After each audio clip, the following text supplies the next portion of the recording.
On the discussion, we were a little over 3 years now, and 7 people that have been on the discussion have passed away.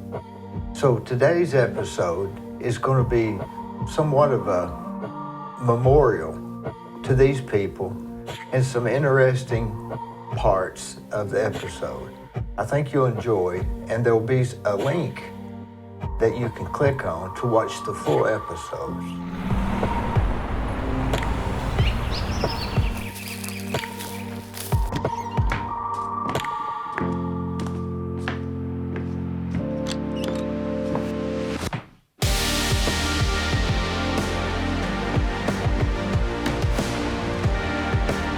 On the courthouse square at 30 2nd Street is the law firm of Logan Thompson Law. Since 1965, they have served the legal needs for the good citizens of Cleveland-Bradley County. If you've got a problem, they're no problem. Give them a call. Episode number 2 was my good friend Larry Presswood. Larry was very unique, very smart, very intelligent, very likable. I remember Larry often, and this was the episode where he was on the discussion. He was number 2 episode. Well, they don't believe there's 12 dead in Cleveland. We know them. You know, I don't understand why people would even question it. What they just do, what. So you're saying stay 6 feet apart, wear a mask if you're around crowds, and if they get a vaccine, take it, and then forget it. Yeah. Very simple. Don't 3 start steps. rumors and lying and stretching facts. Wear a mask, stay 6 feet apart. When they get a vaccine, take it, and then forget about it. Yeah, I think it might have possibly may have had one more thing in there. I don't remember. Yeah. I mean, you know, instead of stretching the truth and fibbing, and I'm gonna quit Facebook because it's nothing but lies. I mean, I've never seen so much junk and garbage and misinformation in my life. It gives me a headache. I can look up a pair of shoes, and the next 3 days I'll have 3 shoes, different color, better price than I advertised. But let me ask you this, Larry. I remember, speaking of Raymond, I went over to your house one night. You and Raymond were out on your gazebo. Y'all were talking. And I had evidently come into a conversation that was semi-private. And it happened to be about your son. Tell me about that. I know you told me, but I want to hear about it from... He just called. Oh, was that him? Yeah. His name is Wayne Black. He looks just like you, by the way. And I mean, he looks more like you than you do. When Raymond and I were in college at Middle Tennessee, I had a steady girlfriend for about a year and a half. And she come to me after about a year and a half, right before Christmas break. And she lived 10 miles down the road in Smyrna, Tennessee. And she lived with her father. Her mother had died when she was young. And she said, Larry said, I'm living with Daddy and I need to get away from home. I'm going to transfer to UT Knoxville.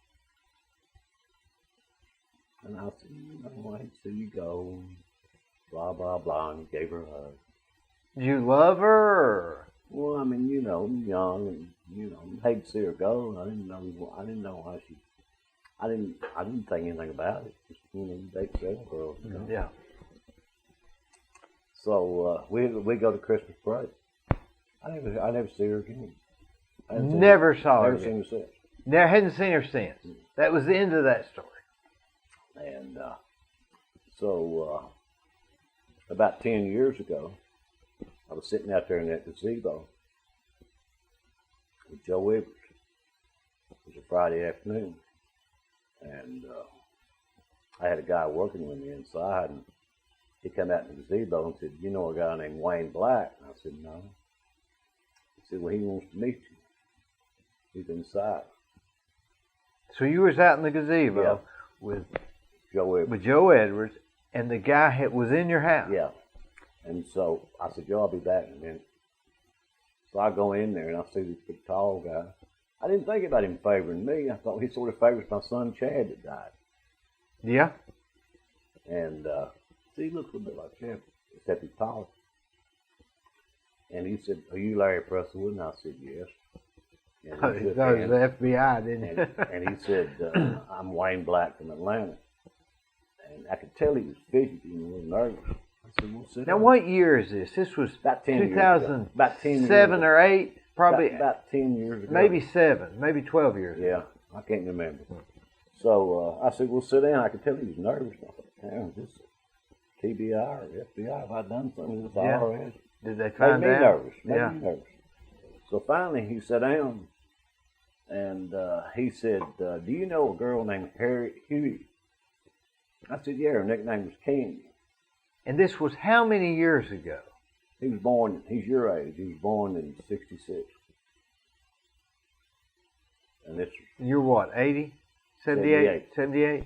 So he was born in 68? '66, and I met him in 2010 or 2009. Either way, you're 22 years old. Yeah, You're trying yeah. to remember this name. Well, I know I remember the name. Never did forget the name. Never did. Why? I don't know. Just she was a serious girlfriend. You never had that name. Yeah. Harriet Huey, and her nickname was Candy. Her name was what? Harriet? Harriet Huey, Hughey. So anyway, she was tall, and he sat down. He said, "Well, according to my birth certificate, Harriet is my biological mother, and you're my biological father." Well, I mean, I just went, It's like everybody's nightmare, right? "Oh Lord!" I was so weak I couldn't move.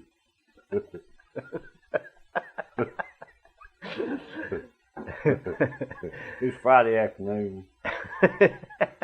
We talked a bit more, and I said, "I got to go tell Joe Evans I'll be back." Yeah, because Joe's still out in the gazebo. So I said, "Joe, I've got something bad happening. I'll talk to you later." So he left. So we talked for about 30 minutes. Fellow Democrat, by the way, right? Huh? Joe's a fellow Democrat, right? No, Joe's Republican. Oh, he's Republican? Okay. Yeah. Although I don't think he is. I think he's mellowed out in his old days. He used to be a Republican. I believe he's a Democrat. But go ahead. My son's a big Republican. Yeah, I believe Joe's Democrat. But go My ahead. son, he's made enough money. He's not become Yeah. a big Republican. You got to get to a certain point before you switch. Yeah. But so we talked for about 30 minutes, and he tells me, he said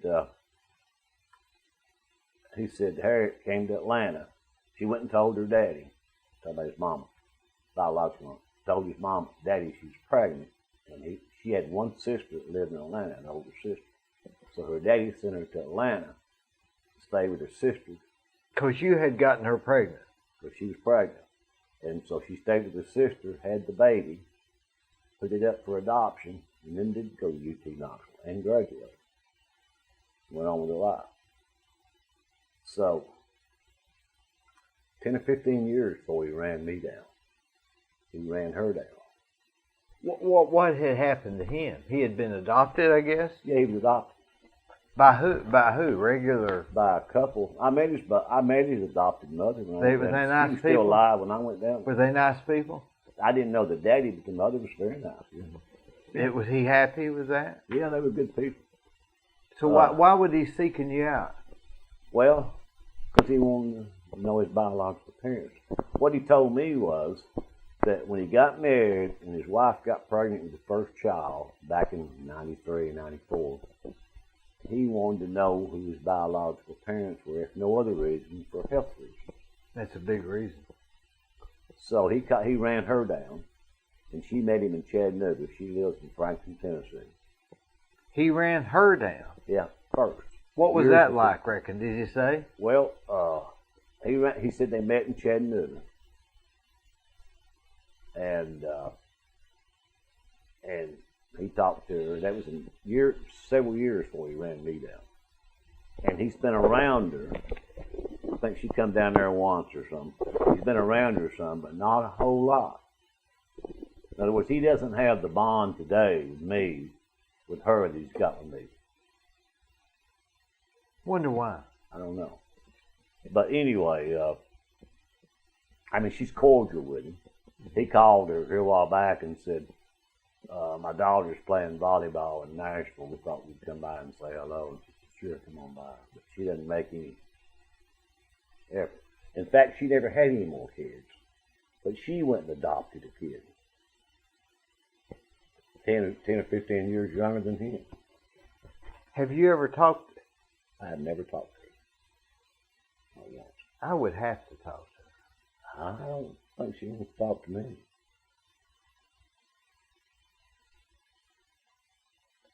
So Now, her husband died. She did later marry. They had no kids, but they adopted a kid.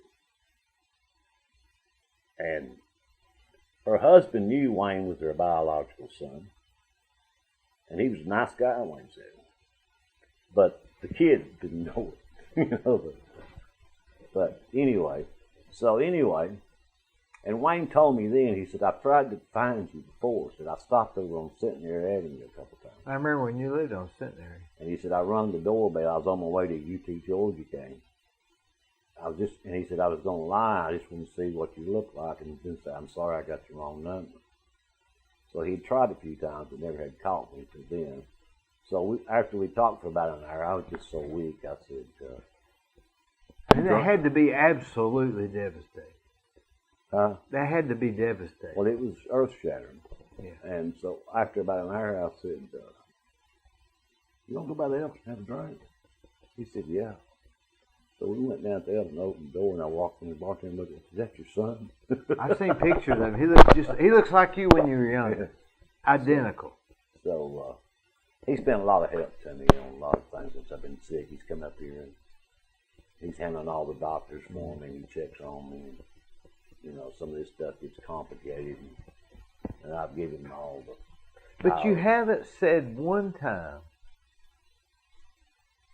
So he's in contact with the mother. Occasionally, not like me. But if I was you, wouldn't you have to call her and say, hey, what's up? I don't think she wants to talk to me. I wouldn't care. I'd say, hey, we got a kid together, and I don't know. I just let things be bygones be bygones. She never has to call me.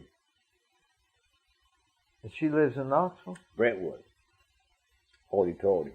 So she'd gone back and then went back? Yeah, she went to UT and then she lived in Nashville. She was a web designer, commercial. Mm-hmm. She majored in art and web, you know, that kind of stuff. And she and her husband owned the company. He died a few years ago. So she lives in Brentwood, which is a hoity-toity place. When you say hoity-toity, you mean High-end. high-end. Blue blood, we call it. Mm. Well, that's interesting. So I remember I was with And by the way, we have built a tremendous bond in the last 10 years. We're close. We talk all the time. You know, me being sick, he's been up here several times. My granddaughter's been up here. Kay was in Florida for 3 months when I was sick, so they come up here and looked after me. I would say that when I found out about it through you and Raymond, he's seen you more than I have since it. Yeah, yeah. So that's how. Yeah, yeah. You just can't get rid of that I don't father. think Raymond ever met him. I don't think he did. Raymond wanted I to don't meet think him. he I don't did. think he wanted to meet him. Raymond told me he knew when you were dating that girl. We lived together. Oh, you lived with her? I lived with Raymond. Oh, yeah. We had 2 rooms in an old house over there. Big old house. And I had one room and he had another room. And that's where we'd go. Our girlfriend. Raymond was there when it happened. Yeah. Didn't know it, but he was. I can't believe that you wouldn't at least call the lady and say, hey, we've got a kid together. I mean, I'd have to ask Wayne about that, but I don't think that she wants me to do that. well, I don't know, it seems like I don't know, I just can't imagine that, but I guess it's different. But he's really has been a godsend. Of course, I lost the only child I raised. Yeah, I know. And then, now I got sick, you know, he's been a big help. You're not sick, you're just getting older. I mean, you got ailments when you get older. Well, I've been in and out of the hospital, and he's been up here checking on me.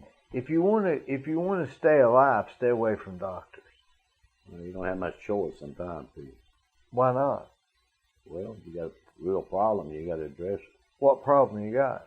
Well, I got the heart thing, and then I've been losing blood. And they've stopped it in the bowels, and then they found it in here. The doctor or the surgeon? Or is there a difference? The doctors, as far as I'm concerned. And then now I got they think it may be, I may not be making enough blood. So they're going to go in and do that thing in the back and look at the bone there. Does it worry you? Well, I hadn't been too worried, but when they mentioned, I kept thinking if they could find all the leaks, it'd build my blood back up. I'm anemia. I don't have much energy. And I thought they could get my blood back up, but it's not going back up enough. It's only 8 something. They think they found all the leaks. You seem the same to me. I'm very pale and I'm very weak, and I've lost, I'm down to 170 pounds. Well, that's just summer. No, I mean, that's 30 pounds less than I was. But anyway, they're going to go in and look at the, I don't know enough about blood, bone marrow to talk about it, really. But they're going to check and see if there's a problem. Does it worry you? No, I don't worry. I mean, it doesn't nothing to do about it. Try not to worry about what I can't change. I would like to have a little more energy. So you're low on iron? No, my iron's back up. Blood levels, my blood count's low. Because you're losing blood. I was losing. First time they found some in here. Last time they found some in the bowels. And they think they got it all. But they ran 5 more tests the other day. They called me just the other day. Now I got to go to oncology up here and see what they say, because they think the bone marrow thing may not be producing enough blood. Not losing it. Is it the bone marrow that produces? Yeah, something to do with your bone marrow. You look fine to me. I feel, and I don't know where all this stuff comes from. Looking at my picture up there, I feel like I'm albino or something. No, it's just this LED. Well, I had my girlfriend put some makeup on before I come. I'm vain like Raymond. Raymond would have had it figured out before he got here. I miss Raymond. We'd have had to go to him. I miss Raymond. I do too. I wished I could ask him 10 questions. I miss Raymond. Miss him a lot. But we're a member of the Liars Club, or Liars Table. We go every morning. What time you get? I haven't been much lately since I've been sick. I was out there one day this week. First time I've been out there in a month. Me and you both go about once every 2 weeks. Yeah, I don't. Wouldn't you often. say? Yeah, I don't go out. And I went the other morning early, and there wasn't nobody there. Well, there's a reason they call it the Liars Table, because everything you hear is probably a lie. Yeah. And they know everything, don't they? Yeah, they do. Of course, it's not the same anymore. It doesn't seem to be. When do you think it's different? How do you think it's different? Ever since Troy died. I love Troy. Ever since Troy died. I love Troy. I've got his picture. I remember you used to have it. I've still got it. I had it blown up lifestyle, and I had it made 4 inches taller than him, just to spin it a little bit. Troy was a character. I love Troy. I love Troy. What got him? Heart? Non-alcoholic sclerosis of the liver. That's unusual. Troy Dixon, John Paul Douglas, Raymond, and John Camden were the smartest people that I have known. Now, there may be smarter people. I liked all of them. But they were the smartest people I've known. I love John Paul. And I've known a lot of people. I love John Paul. I've known John Paul all John Paul was... We grew up in the same little church. I've known John Paul since Community Hall? Since I was that high. I love John. Troy was smarter than John. It depends on the subject. It depends on the subject. Troy Dixon and John Paul, I guess I was closer than Raymond. But, man, I just loved them. Both of them. I just know It's just unbelievable. I can't explain it. So, I know he didn't drink, or very little. Who? Troy. No, Troy didn't drink. Troy was no. That's why I call it non-alcoholic. I don't really know what he had. I just know I was there. I was there when he died. I picked his body up with the funeral people to take it to the hospital. That's how. I mean, that swing outside is Troy's. I got his picture. I got his other picture in there. His picture's in the lobby. Yeah, he was one of a kind too. He was one of a kind, smart, and not extremely outgoing. So that was made for an odd combination. Yeah. He had one saying that I never will forget. He used to say, "Let them do it." And every now and then I have to say that. Let them do it. When it's not your responsibility and you worry about trying to get it done, sometimes you got to say, let them do it. He didn't live to be old, did he? I guess he was 67 or something. Yeah, he wasn't very I old. miss him so bad. I can't hardly think about it. He wasn't very And old. John Paul too. John Paul was. Yeah. He was sort of your mentor, wasn't he? John Paul. John Paul, Troy Dixon, Gene Officer, Raymond, Lynn Rams. Gene just keeps on trucking, doesn't he? Gene's a good guy. John Kinder and Larry Presswood. Well, I'm glad to be in the elite group. Are we through? I believe we've about said everything. I hope you don't put all that on there. We're good. We good? Episode number 35 was Dr. Richard Hughes. He was my pediatrician and one of the most interesting people that you'll ever listen to.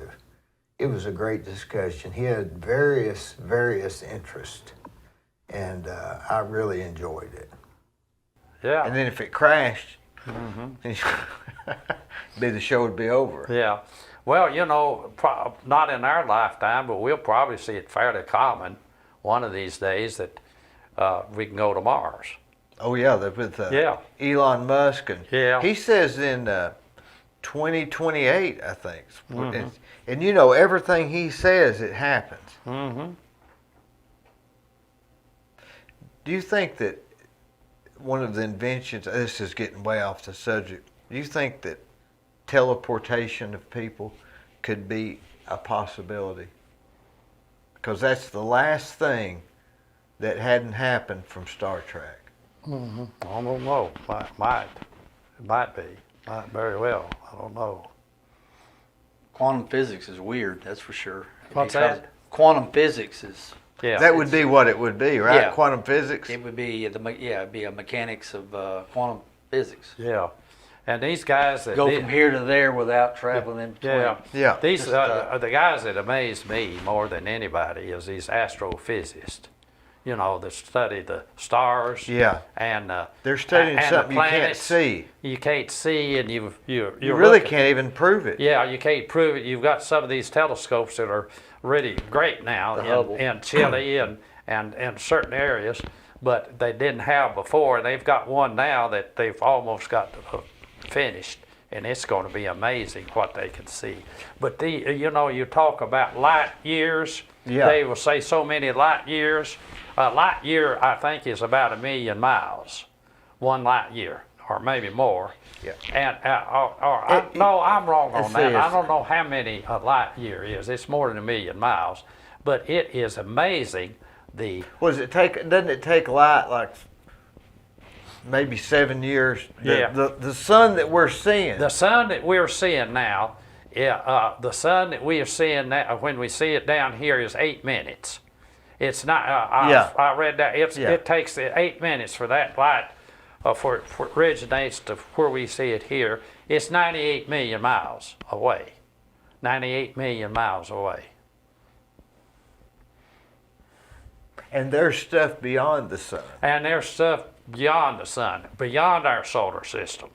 Yeah, we've got all these planets. When you're looking at one of those far off planets in a telescope, that light traveling off that planet was long time ago. Long time it ago. reaches your eye. That's the point you're Yeah, making. yeah. Time I see it, that Oh, light's been traveling. Oh, it's been traveling a lifetime. Yeah, it's been. Yeah, So, I mean, yeah. yeah. I believe that amazing to they will contemplate. eventually find out there's aliens. They're what? I believe they'll eventually find out there's aliens. Life. On other Yeah. planets. Oh, I think you're right. I think so. And I don't know how it fits in the whole scheme of things. Mm-hmm. But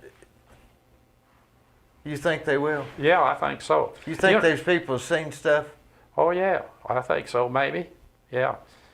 But you know, you talk far intelligent more than any of these politicians. These damn politicians, we sit there glued to 2 channels because that's the best we can get over here. I don't even that watch them no more. Fox News. I don't watch either one. Yeah, well, we sit there. Henrietta's glued to the Fox News, and then they repeat it. They repeat it, and then they've got it. And the more you watch it, the more they say. The more they say of what you're watching. Mm-hmm. Sure. I mean, it's just. Yeah. Yeah. I think that whatever we're watching, like we get on, like I was looking at a shirt the other day, short sleeve shirt. Now they just keep showing me ads for short sleeve shirts. Mm-hmm. And Yeah. they've all got a pocket. Mm-hmm. Because I was looking at one with a pocket. So Oh yeah, they know exactly what you're can't looking they be at. feeding us our news too?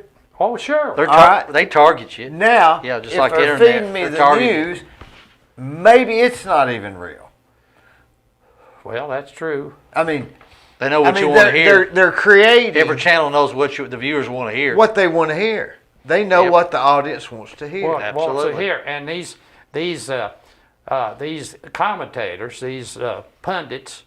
That's a good gig, Yeah, by the way. that's a good gig. Yeah, yeah. They're making. You just have to have an they're opinion. making millions, like Hannity and all these. They're making millions, and we watch them all through the week, and they're repeating the same thing every night. And we're hanging on every word. Yeah. But now I got completely off of it. I don't watch either one of them. Yeah. I'll be honest with you, I watch a guy named Scott Adams. I listen to him every day. He goes over all the news of the day. Takes him about 45 minutes, and it's over. He's done. It's done. That's the way it used to be. And he tries to be non-biased. Mm-hmm. Yeah. Because I just want, just tell me what's up. I'll decide myself what I want to think. Sure. Absolutely. Well, what kind of hands of these politicians that we got nowadays that we've just we got this president and then all his idiots out there. What kind of world we're going to have in a few years? Well, I tell you what I was doing. I was watching, this gets crazy, but I was watching Barney Miller, the sitcom. Mm-hmm. It was set in the late 60s, early 70s. Mm-hmm. They had all the same problems. There's nothing really that new. Mm-hmm. Yeah. So I think That is the truth. they had it It's just all. you got more of They it. had it all. Just hitting you every day It's with hitting it. us every day, Yep. and they're It's the same giving stuff. it's Same the same issues. stuff, same issues. Yeah. Every issue. Think about the 1960s.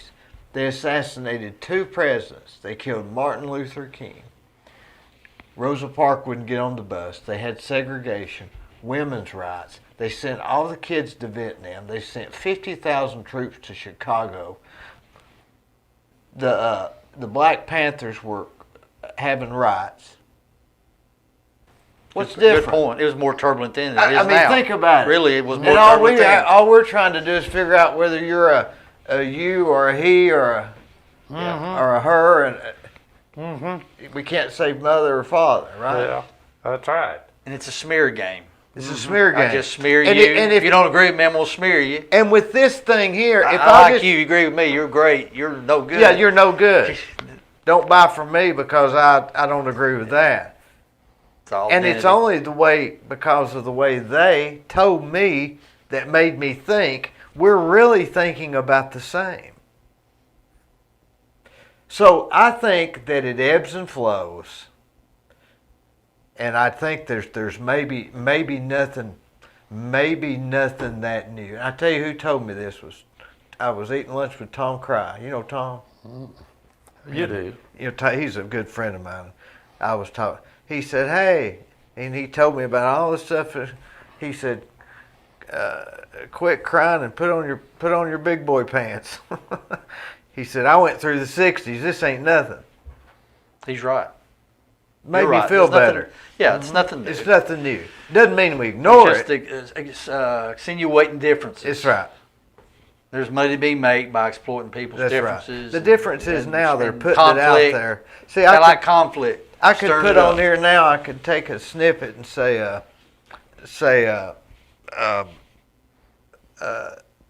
retired Dr. Hughes believes in UFOs, and put it out on the internet, and everybody go see what it meant. But that had nothing to do with the conversation. So we've got to And you would have a bunch of people that agree with it. They'd agree And with then the it. other people would say he's and idiots. some They people would say wouldn't he's an watch idiot. because I even asked the question.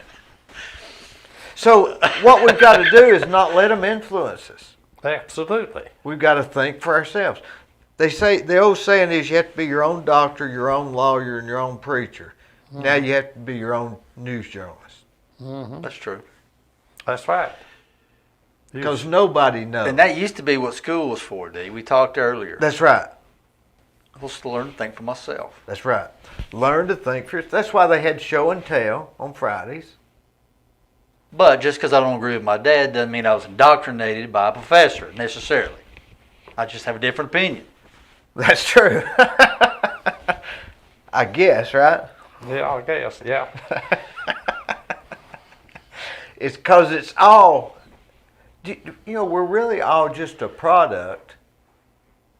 It's good to have a little bit of doubt about things. You When have to people have doubt. they're all in about everything. Like you said, it's You have to take it out. They were saying you have to take it with a grain of salt, I guess. yeah, some skepticism about things. We I can't need to know more. we can't let our past experiences necessarily dictate what we're going to think. It's like say I look at this wind glass and I say, you see that broken glass? And you say, yeah. And I say, what does it look like to you? You say, it's broken glass. But if I say, can't you see that horse's head? And you look at it and say, I can kind of see that horse's head now. You can never look at that glass again without seeing that horse's That's head. true. And you weren't even thinking about it before. And I could never change your No, that's mind a that really it good doesn't point. look You like put a that, horse. but you putting that in my head. Now, But there's what a else horse. what else have we all put in all of our heads? And that gets scary. Yeah. I was talking to another guy the other day. He said his father-in-law had Alzheimer's and came downstairs and he was talking about his mother that was something that happened 20 years ago. He thought it was then. Yeah. And he said, but I wasn't sure who was crazy, me or him. Maybe he was the one that was. Maybe he was the one that's delusional. But isn't it fun? Life is thinking, deciding, trying to understand, Feeling. feeling, watching the birds. If we didn't have all that stuff, what's the point in all this? I mean, what's the point? So you have to get out and try to enjoy something. Right. Even if you don't really like it, at least find something. Passion for something. Yeah. Have a passion, I think is the word. Yeah. I tell you, talking of passion, one of the best chapters I read in the Bible, and you probably know it too, and of course Matthew, Mark, Luke, and John are all written by different people. Matthew was a Jew writing for Jews, and he was just like a common kind of guy, but he was detailing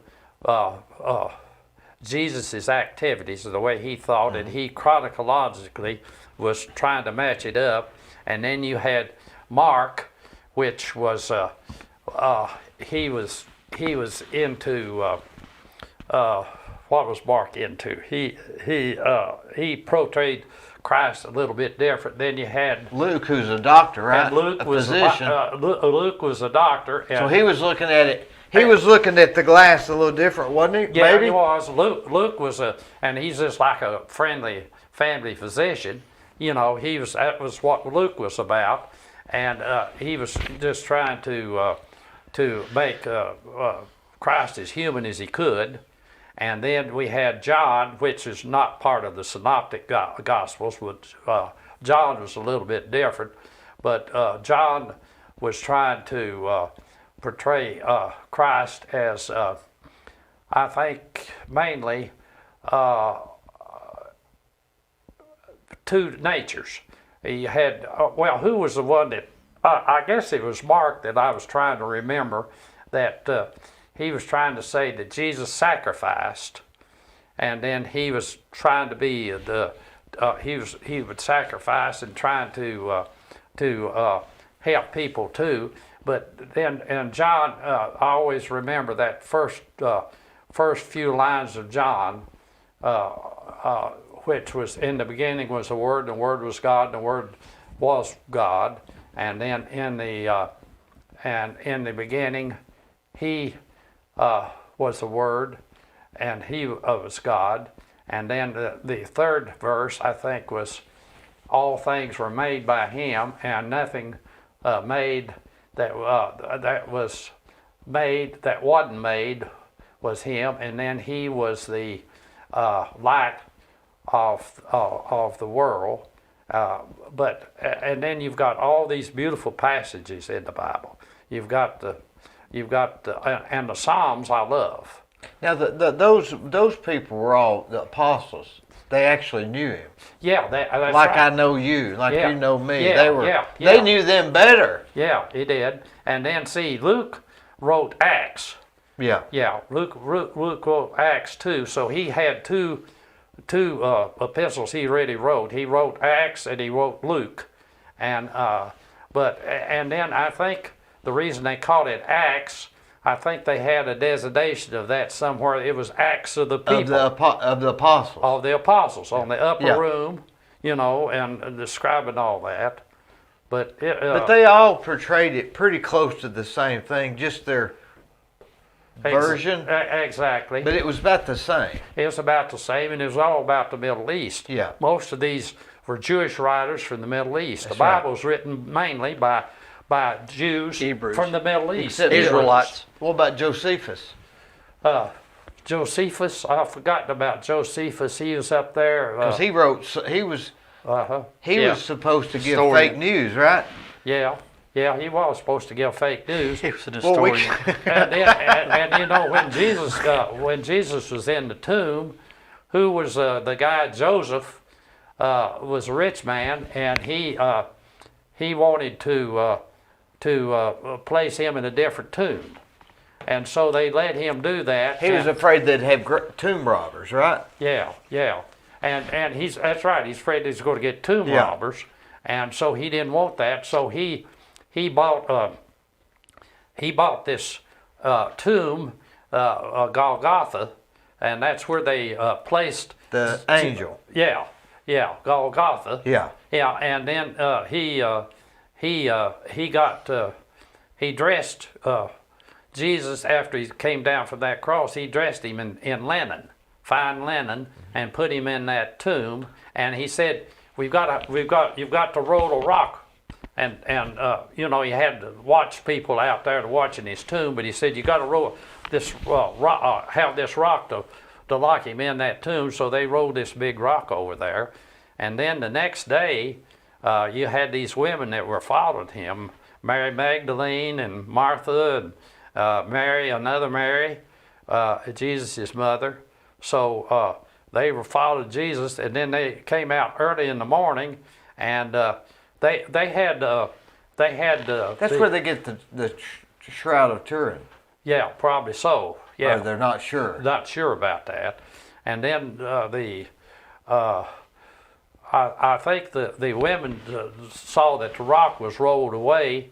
About the time they got there early in the morning, they had a loud earthquake, a loud earthquake, and then the rock was was rolled away, and they went in there and they saw an angel in there, and the angel told him that he was risen, and they could see him up in further up in Judea.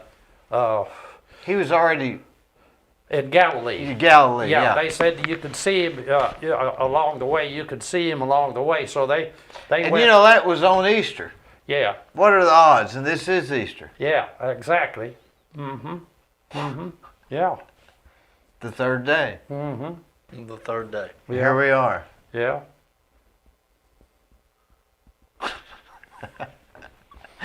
But we could go forever, couldn't we? Well, See, Dad's had an interesting life. well, People his age had interest. They've lived through a lot. They've lived through a lot. A lot Yeah. of different things. yeah, I have. I've had a fairly interesting life. Army, medical school, this son, and Raising this daughter, children. Yeah. and this wife. Yeah, I've had an interesting life, contending with the three of them. Now they've all been. Do you fine. look forward to the next 10 years? I don't know where I do or not. What about you? I do. I have to. Well, sure. I mean, Well, I need to do that too. I have to. I'm 86, so I hope I can make it another 10 years. but don't you want to stay? You almost feel we have to stay here and help the other ones, right? Yeah, Help our kids and the grandkids and the. exactly. You know, a good friend of mine one day, I said, boy, do you ever get burnt out? And he said, yeah, I get real burnt out. And I said, how do you get over it? And he said, I'll just look at my kids. And so I think about that, and I think, well, there's your reason if you need one. I agree. See the important events of their life. Yeah. You want to be there and for help them. and help them when And you you can. want to be there to say, hey, that's okay. Don't worry about that. Yeah. Well, listen, it's been great. It has been We great. got to do this again. We could go on. Yeah, I could go for another 2 or 3 hours. Well, see, I'm fascinated by your intellect. I knew you wasn't stupid, Well, but I already know now that you're really not stupid. It's either, well, it may be like, maybe I'm just good at faking it. Yeah, well, I fake a little too. I guess we all could We fake. all do. We all have We to. could at all times. fake a little. But I really appreciate you coming. Let's really do it again. Well, let's do it. Let's do it again. Let's do it again. And I appreciate you asking. Yeah. Oh, believe me, this is my favorite one all week. Okay. Thank Yeah. you, Dee. All right. Thank you for Yeah, having I me. thank For you having very me. much. Next, we have episode number 40, Greg Kaler. Some of y'all remember him as the photographer or worked at the Banner, played the fiddle, as he describes it. And he's passed on, and he was a really great guy. So she had clarity for a month or so? She had clarity at that point, and this was not the only time that she had that clarity. She had clarity for several hours after the endorphins wore off, I imagine, and adrenaline. Then she'd go back to that state, She was very argumentative at times. Was it stuff that was silly that she Oh, yeah. normally wouldn't get upset Oh, about? yeah. But she was genuinely She serious was so mad at me. and genuinely mad at Oh you. yeah, genuinely mad. I've got Isn't that video disturbing?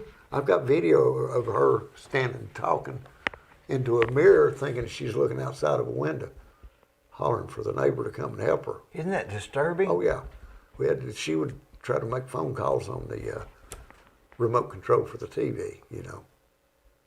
They took my phone away. That reminds me of something. I used to share an office with John Paul Douglas. Yeah, oh yeah. And somebody asked him about something. He said, "I'll figure out what that cost." And he lifted the phone receiver up, and he started calculating on the phone thing. Oh, yeah. He thought it was, Yeah. and he was just busy. Yeah. He just Yeah. it wasn't giving him the answer. Yeah, that I mean, it's just, there were times that she was there, but that's something that we, that I noticed that she would just jump out of that when that trauma occurred. Do you think if it would matter if it's Alzheimer's or dementia or this frontal lobe, or is it all basically the same? It basically is. I mean, yeah, but whatever there's the characteristics, and it just depends. That determines their demeanor, what they're going to go through, how they're going to react. But as I said, I would ask her every day where she was, what she'd done. One of the last things that my dad said to me, well, it was the last thing he said, I got to get up and go to the outhouse. The next morning, he'd passed away. And it took me several months to figure out what that meant. He had reversed, and he was literally looking for the outhouse, because that's what they had back when he was a child. You realize this is going back to you telling your stories, give the ending to the beginning. Yeah, the ending to the beginning. But that's what I'm saying. That's spooky, isn't it? Oh yeah, but that was. But you talk about these things about having prayer and they're answered the next day. I have that phenomena very often. Yeah. And when you go through that, it's hard to think that there's not a God. Oh, exactly. We got the answers, brother. We got the answers. I mean, and so specific. Oh, yeah. And people and say these to me, things that they just don't come. And you can't explain your situation to me, and I can't explain it to you. And I'm figuring that's because this is something that common sense or common knowledge will give you. That's right. This is an answer, and it's an answer from on high. Just the way it is, proven to me just every day for a year. It's just that simple. And we can't question it now. No, there's no need to question it because you know where it came from. I mean, these are things that just, like I said, give me the answer. Well, the answer is you gave her a boost. That's going to cause a problem. How do you mitigate that? How do you deal with that? You get her. Lord, how are we going to deal with this pressure sore? Well, now some people would say, it's just how? Because you figured it out. No. You know how? How? Protein heals sores. So I made sure that she ate plenty of proteins and got plenty of protein. I started making her protein-filled shakes, milkshakes. We'd share a milkshake. Boy, I'm telling you, that's a story. I made her a big old milkshake one night. And I'm a little jittery. Yeah. At times, especially when I get tired, I'll start to get a little jittery. I took her a big old full glass of milkshake in there. She just loved it. She's like me. She just drink that sucker down. It's so good, And took that thing in there to her, and I fumble-fingered, and boy, here it went everywhere. All over the bed, all over it. I started hollering, Donna, I need help. What? I figured I'd get fussed at. Isn't it funny the things you remember? Oh, it's awful. It was that dang gallon of it, too. It's not, I didn't give her no small glasses. But, but that's how, that's how you find out. You ask through prayer and, when the answers come like that. Lord told me protein. Well, how would you have known protein? You wouldn't have known that. No. And I asked the nurses, I said, what can we do? How can we help cure this? What do we do? We were putting Flagyl on. Flagyl is it's a pill that helps dry up infection. Mm-hmm. And then we would put silver nitrate and pack that wound. Mm-hmm. This wound started out very small, and it grew very, very big. Mm-hmm. It encompassed her tailbone and everything. And then, of course, naturally, you're trying to turn and keep her off of that particular. Each time you being turn, comfortable, you're fighting a losing battle because this pressure on this hip is going to cause a sore. Yeah. Or just the knees touching. We had and Donna the same way. She looked for things and it came to her. So if you drink we had protein, we had things around her ankles to keep her, and we had a pillow that she'd found at the dollar store to put between her knees to keep her knees. Because what happens when you're laying in bed like that, your muscles degenerate, of course, and they start to draw or seize, and I can't remember what the exact name of it is, but Spasms. well, it's spasms basically. I explained how what dementia really is and how it works, and how the narcotics and the drugs that the medications you have to give these people who are suffering from this, what the deal is, and put it in layman's terms. And realistically speaking, it's like you going out here as Burris Construction and building a road and building a bridge across that road to make a connection, correct? Okay. And that's the only connection that you have. There are no others. You can't go around this way to the left, or you can't go around to the right. You can't travel any miles or distance to find another way across that bridge. Okay, that bridge gets washed out, right? So you don't have a way to get across. There's no connection. Okay, that's the way the brain works. And with dementia and Alzheimer's, that's exactly the way it works. That medicine that you're giving them, you're trying to get that medicine to that part of the brain which shuts them down from sundowning. Correct? That bridge has been washed out. It can't make that connection. There's no redundancy. Like in our 911 So how do you system, get it through there? You don't. You just have to write it out. That's why I was saying I was giving her 5 milliliters every 3 hours of morphine. I was afraid I was going to overdose her. And plus 3 milliliters and up to 5 milliliters of haloperidol. And there was nothing touching her. The bridge was washed out. There was no connection whatsoever that it could get to that part of the brain to shut her down. So how did she shut down? She finally wore it totally out. And then she slept for 2 or 3 days. And she didn't eat. So what do? We give her a boost. So what does the boost do? That impacts her. Everything, it's all the beginning of the end, Time It's to like time. water running off a table. You catch it, Yeah. but you got to keep trying. Yeah, you got to keep trying, and that's what we did, So, time after time. Well, if we believe the Bible, like we've just now Yeah. said, and believe in God, we got to believe in the Bible, and it says, "You will know as you have known." So Oh, yeah. I guess we will Yep. join these people on Yep. the other side. Yep, but that's that's. As I said, I wouldn't took anything. I wouldn't take anything for that experience, even though, and it still tugs at my heartstrings, more so than my daddy, more so than losing my dad. It's not a good way to end it up. No, is it's it? not. No, it's not. I hope I'm gone way before then. I truly do. I don't want to be like that, and I know nobody does. I don't think it's just an awful disease. Probably one of the worst diseases that anyone could ever imagine.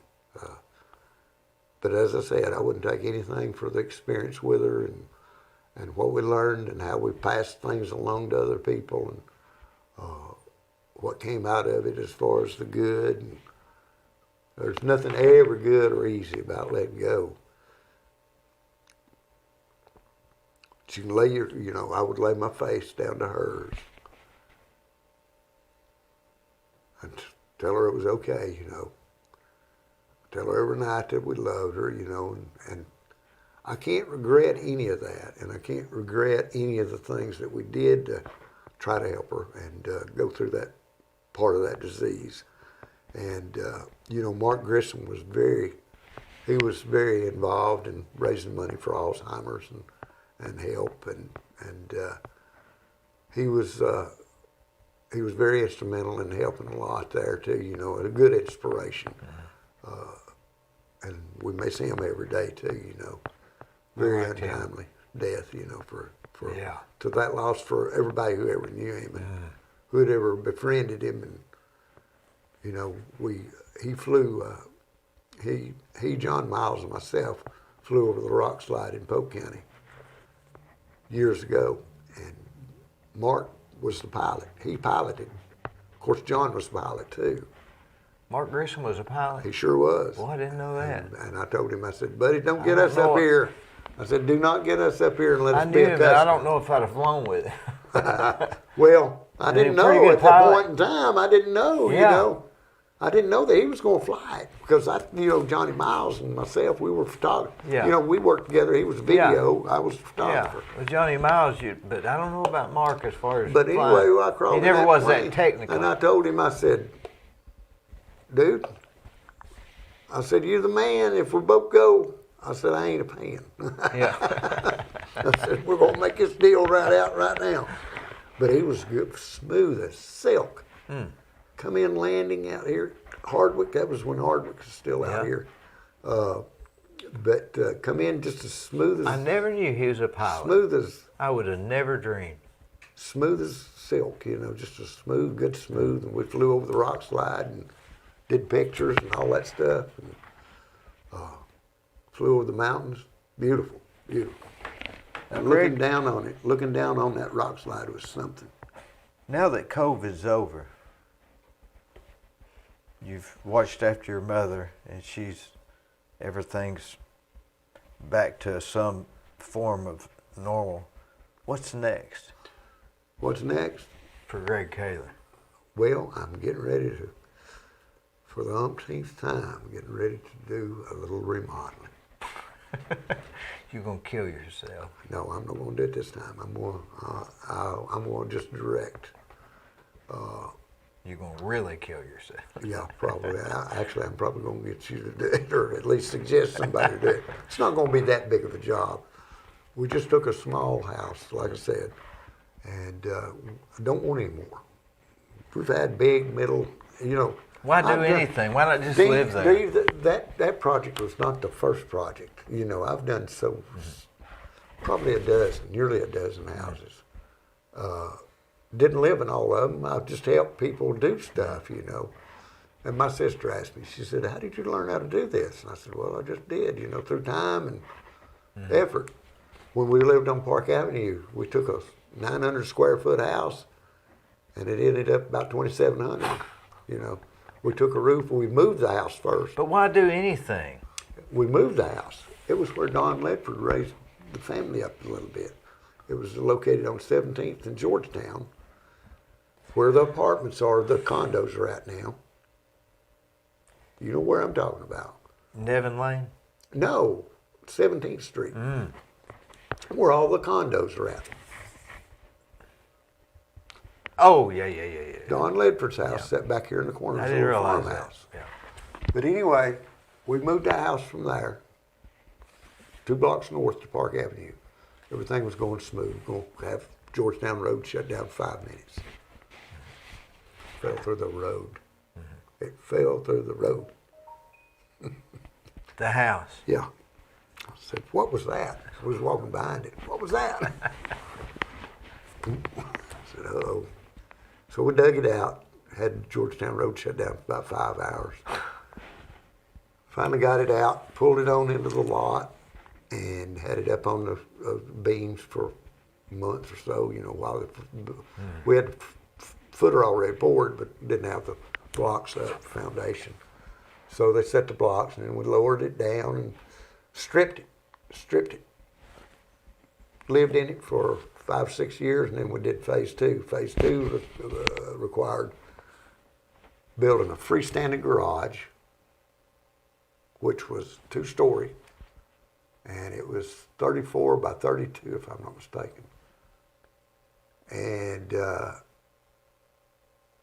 2-car garage. It had 2 laundry rooms. How do you remember those dimensions? Oh, I just do. Roughly 17 foot on each room. How many years ago was that? Park Avenue, 25. And you remember how big the garage was? Oh, yeah. But anyway, well, I had a 4-foot section in there. See, it was a freestanding garage, 4-foot section that went to that was open. And then it all attached to the main house, the main part of the house. We went up a story, took the roof off the back side of the house, came I know around where that house and is. tied it in. Yeah. Came back around and tied it all together. So it all looks like it's one structure, but it's not. It's actually two. But that 4-foot section, see, that was where your water heater and utilities and all that stuff. Yeah. And it was a good place to park your lawnmower. That way you had plenty of garage space. And I went every 4 feet with outlets. Every 4 feet. Every 4 feet. Yep.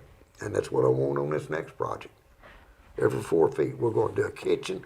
We're going to open a wall up. It's just 1,000 square foot, small house. Good lot. In fact, I bought a house, or I bought a fence off of Marketplace. I gave $320 for it, $330. Is that a good place to buy stuff? Yeah. But I gave $330 for this used fence the guy took down, and he delivered it from Georgetown. And when he gets there with it, guess what it is? What? It's 5-quarter board. It's built, the dang fence is built out of 5-quarter board. And he brought it down here for $300? Yeah. The stick must have stole it. He just took it down. But anyway, I've got it up. I'm getting ready to have it painted and everything. But we The got it up. 5-quarter got the board would gate. cost you that now for 1 second. We just sold my mother's house, and we sold it for about $170,000. And the kids that bought it, they're young, 20, 21 years old. And I got to figuring. I told them at the closing the other day. I said, guys, I said, you couldn't build the floor system today for this house, 1,600 square feet. I said, you couldn't build the floor system and the footing and foundation for what you're giving for this house. And I figured out it would be $128,000 just for the Advantech sheeting. Because Advantech, when we did that, $74 to $84 a sheet. And it cost $128,000, I think is what I had it figured. When I first started building, it was $6. Oh, yeah. See, we got hung out on that one over on Park Avenue. That was when Katrina hit, and everything I got was premium. Every dang thing, the sheeting, the OSB, 5/16 or whatever it was, we sheeted the whole thing with. It was a premium price. Advantech was a premium price. The only thing I got cheap was sheetrock, $8 a sheet.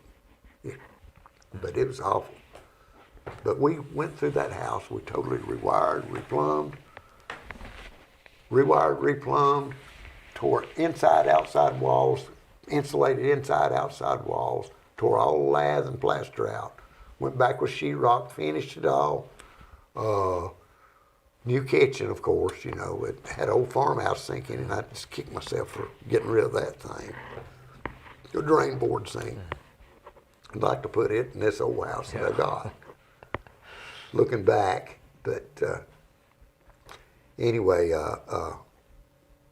we're going to knock out a wall, expand the room, dining room, kitchen will be all one big room, or bigger room, and add a bathroom, and take the existing bathroom and convert it to a laundry room. Your fingernails are cut perfect. Oh, well, that's pretty good for a blind guy. What is it? Will you have them done? No. I just did it day before yesterday. I seeded the flower beds. They're just, I don't know. I'll tell you, the best thing to use is those Dr. Scholl toenail clippers. I guess. They're good and big for old hands. You'll get to use them someday. I guess. But Hey, Greg, it's been great. Episode number 42 is Dr. C.A. Kyle, who has passed away in the past 30 days. And everybody that knew him knew he was a great person. And I really enjoyed his episode, and I think we caught him at what I would describe as his very best. $1,500. Well, $5 an acre, whatever that is, times, yeah, something like that. About $1,500. And so he had 3 sons, and one of them was a superintendent of school. Arthur Kyle died at 32, was buried over at the SO, as are my grandparents. And he was superintendent of schools here in Bradley County when he died. And then Daddy's brother was a postmaster and the register of deeds, I believe, down at the courthouse. And he died in 1926 at 36. So Daddy was the only one left. And he bought his sisters out and took the farm. And he and my mother, they were sort of older when they got married. My daddy was Well, they got married in 1932. He was born in 1892. He was almost 40 years old when he got married. And he had been a coach and a teacher up at different places all around here and up at Elizabethton. They put him in the Hall of Fame up there in Elizabethton. He took Elizabethton to the state tournament, girls, 28, 29, and 30, and they won it in 29, state tournament. What's significant about Elizabethton? I don't know, but he loved it. But he came back here because the farm was here and his brothers were gone. And then he bought them out? Or he bought them out before he went? No, I guess I said, anyway, then he bought them out. And so he and my mother were there and they started the dairy and he was a 300-acre dairy farm? About 380. By the time he died in 1965, he was 1955. He was 63 years old, just barely, and I believe they had 580 acres by that But time. that started out from your grandfather. Started out with my grandfather buying it for In 1895. about 1895. Yeah, he Paid $1,500 for it, 300 acres. Why did he? Just for the timber? he bought it for the timber. Did he cut? That's why there's not many trees out there today, isn't there? I Yeah, guess probably. Yeah. because everybody's had it bush hogged since. Yeah. Yeah. Yeah. So here it is, 126 years later. 126 years later. His grandson. Hard to believe, isn't it? He was born in 1852. He was born in 1852. He was born in 1852. My dad was born in 1892. He was born in 1852. Yeah. Right as, And maybe, he buys I'm it- wrong. He was born in 1862. The Civil War was just starting. 1862. In 1862, he was born. Yeah. And he bought this 300 acres. And his grandson, right, is sitting with me, who still has how many acres? Well, when I had an airplane, I put all my wife's name. So anyway, we've got 25 acres left out there. Why when you had an airplane? Oh, I got no 182 and I rebuilt it. I spilled a fortune on that thing. I got my pilot's license and When was this? Got my instrument rating. Oh Lord, I bought that airplane. I was old. 5'9" Charlie Kilo. I was 59 years old when I bought that airplane. 5'9" Charlie 5'9" Kilo. Charlie Kilo. You got these identification codes, you know, when you're talking to the tower. You know? So what was yours? Mine was 5'9" Charlie Kilo, 5'9" CK. I was 59 years old when I bought What that. possessed you to do that? Well, we went up to Alaska on a trip, and we were flying around to, what is that big mountains up there? They called it Mount McKinley. Is that where John Denver But, died? but they've changed, no. They called it Mount McKinley after the president, but then they changed it to Denali now, I think, so they put the Indian word back on it. But anyway, we were up around this twin-engine plane. It's got flying about far from here, that wall around there. I'm looking at the snow as we go around the top of it. And I don't know, when I was a little boy, I used to be sort of fascinated with airplanes, so I thought, well, I believe I could do this. So I went up to Athens. Nancy Daly from here was the head of the airport up there, and she got me to flying. Was you just having a midlife crisis or what? It must have been something like that. No, I just wanted to, I don't know, I wanted to try to see if I could do it. So you got your pilot license and got a plane? I got a pilot license, bought a plane, and got instrument rating. What's an Hardest thing I ever did was go through med school. Second hardest thing was getting an instrument rating. You got to learn all kind of stuff about airplanes and communication, and DORs, and now you got GPSs. You know, I got. But you can't have people flying up around here that don't know what they're doing, right? That's the idea. That's the idea Yeah. of all this stuff. Yeah. So you became a pilot, I did. Yeah. and did you have a hangar at the Cleveland Airport? Yeah. What I Back in the day? Yeah, I did. I forgot what that guy's was that ran it for so long.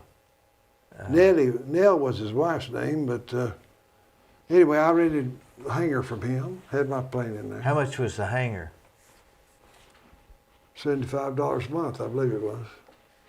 These poor guys out here at this new airport, I bet they're paying I bet 10 they are. times that much. How much did the plane? So it was a twin engine plane. No, it was a Cessna 182, one engine. What does that mean?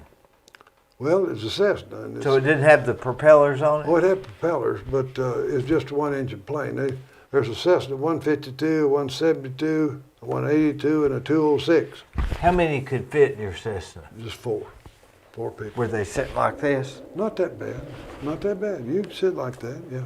What about what's that guy, Dr. Visor? Doesn't he have one? He does, and What's he have? he did back then. He used to have a Cherokee, a low-wing plane. Mine was high wing, you know, where the wings are up on the top. That's what I had. Why'd you have a high wing instead of a low wing? Well, they say a Cessna is a very forgiving airplane, and I felt like an old man like me needed a very forgiving airplane. What was it like the first time you flew by yourself? Took off. Well, I didn't think they was ever going to let me do that up at Athens. They just kept going with me. I think they were afraid to let me ever take off. And when you do it the first time by yourself, your mouth's pretty dry and you're sort of nervous, you know. But Did you pray then? yeah, I think I did. I don't remember. How long? You don't remember how long you were up in the air? Well, I just went up there and circled the airport and landed. How long would that take? Probably 10 minutes. So it's not like they let you go to Florida. no, they just let no. you go up. No, but then they start you on trips before you can get your pilot's license. First time I flew to Rome. To Rome. Georgia. Georgia. Georgia. And the nice thing was it had a VOR on it, and you could take this thing and put use this. If you'd stay on that beam, it'd take you to Rome. But I just about knew how to get there anyway. But anyway. What do you mean it would take? You could turn the knob, the automatic pilot? They got a VOR. No. I forgot what a VOR means.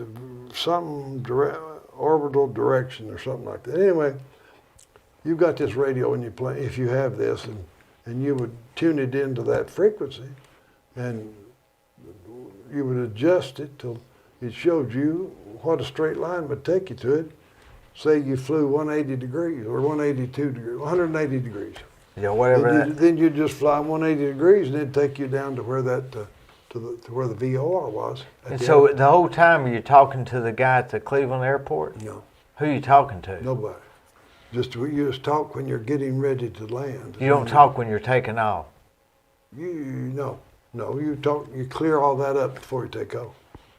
So you You don't talk to the tower, and the tower talks to you, and they tell you taxi in position and hold, and then when your time is says Cessna 59 Charlie Kilo, taxi in position, hold, and then say, to take off.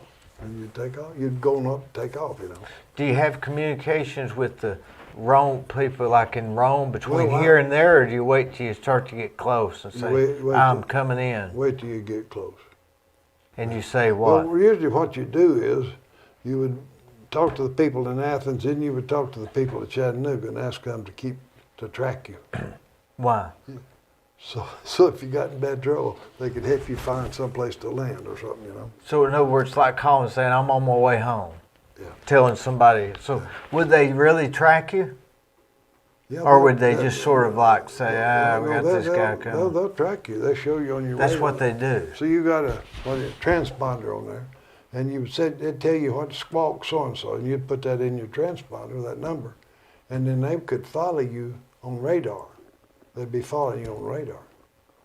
You see stuff on television, all these little planes doing all this, that's what they're doing, Air traffic control. Air traffic control, yeah. So if that guy's in Rome, Georgia, says, yeah, you can come on in, we don't have any other planes coming. Well, What if there's a guy? by the time you get down there, you usually switch off of Chattanooga and say, in essence, I'm here, I'm ready to land, and they'll say, okay. Don't land yet, we got another guy coming in. Well, yeah, they tell you that, but they'd mostly say, they'd sign off for you. It's been a long time since I've done that. I've forgotten all the language, but anyway, they'd tell you to, switch to the Rome frequency. So then you would switch to Rome and start talking to the Rome airport, Say, I'm coming in That's for right, landing. He'd that's say, right, yeah. hang on, I got another plane coming in, circle around, come back down. Yeah. You didn't have any wrecks or anything? No, thank goodness. I probably wouldn't be here. How if much did that plane cost? Artie, I don't know. I think it was. I think it's $59,000, but I spent about that much or more. I rebuilt that plane. I put a rebuilt motor in it. I pulled out the insides of it. I put in new radios. I rebuilt that plane, so I squandered a lot of money. Now, Dr. Bird, he has a plane, right? Yeah, he's got one of these, or he did, but was saved the other day by they hit an big airliner, and that plane that hit them, well, they hit anyway. He's got a parachute on it.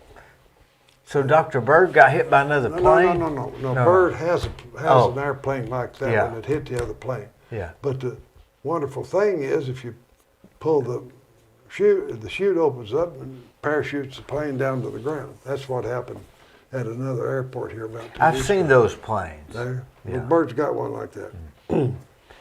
What about these guys? How long did you have the plane? Well, after I had that splenic artery aneurysm, after I had that bypass. Oh, so you were flying up to then? Yep. I flew about 10 days before I had that aneurysm. If you'd had that aneurysm up there, what would have happened?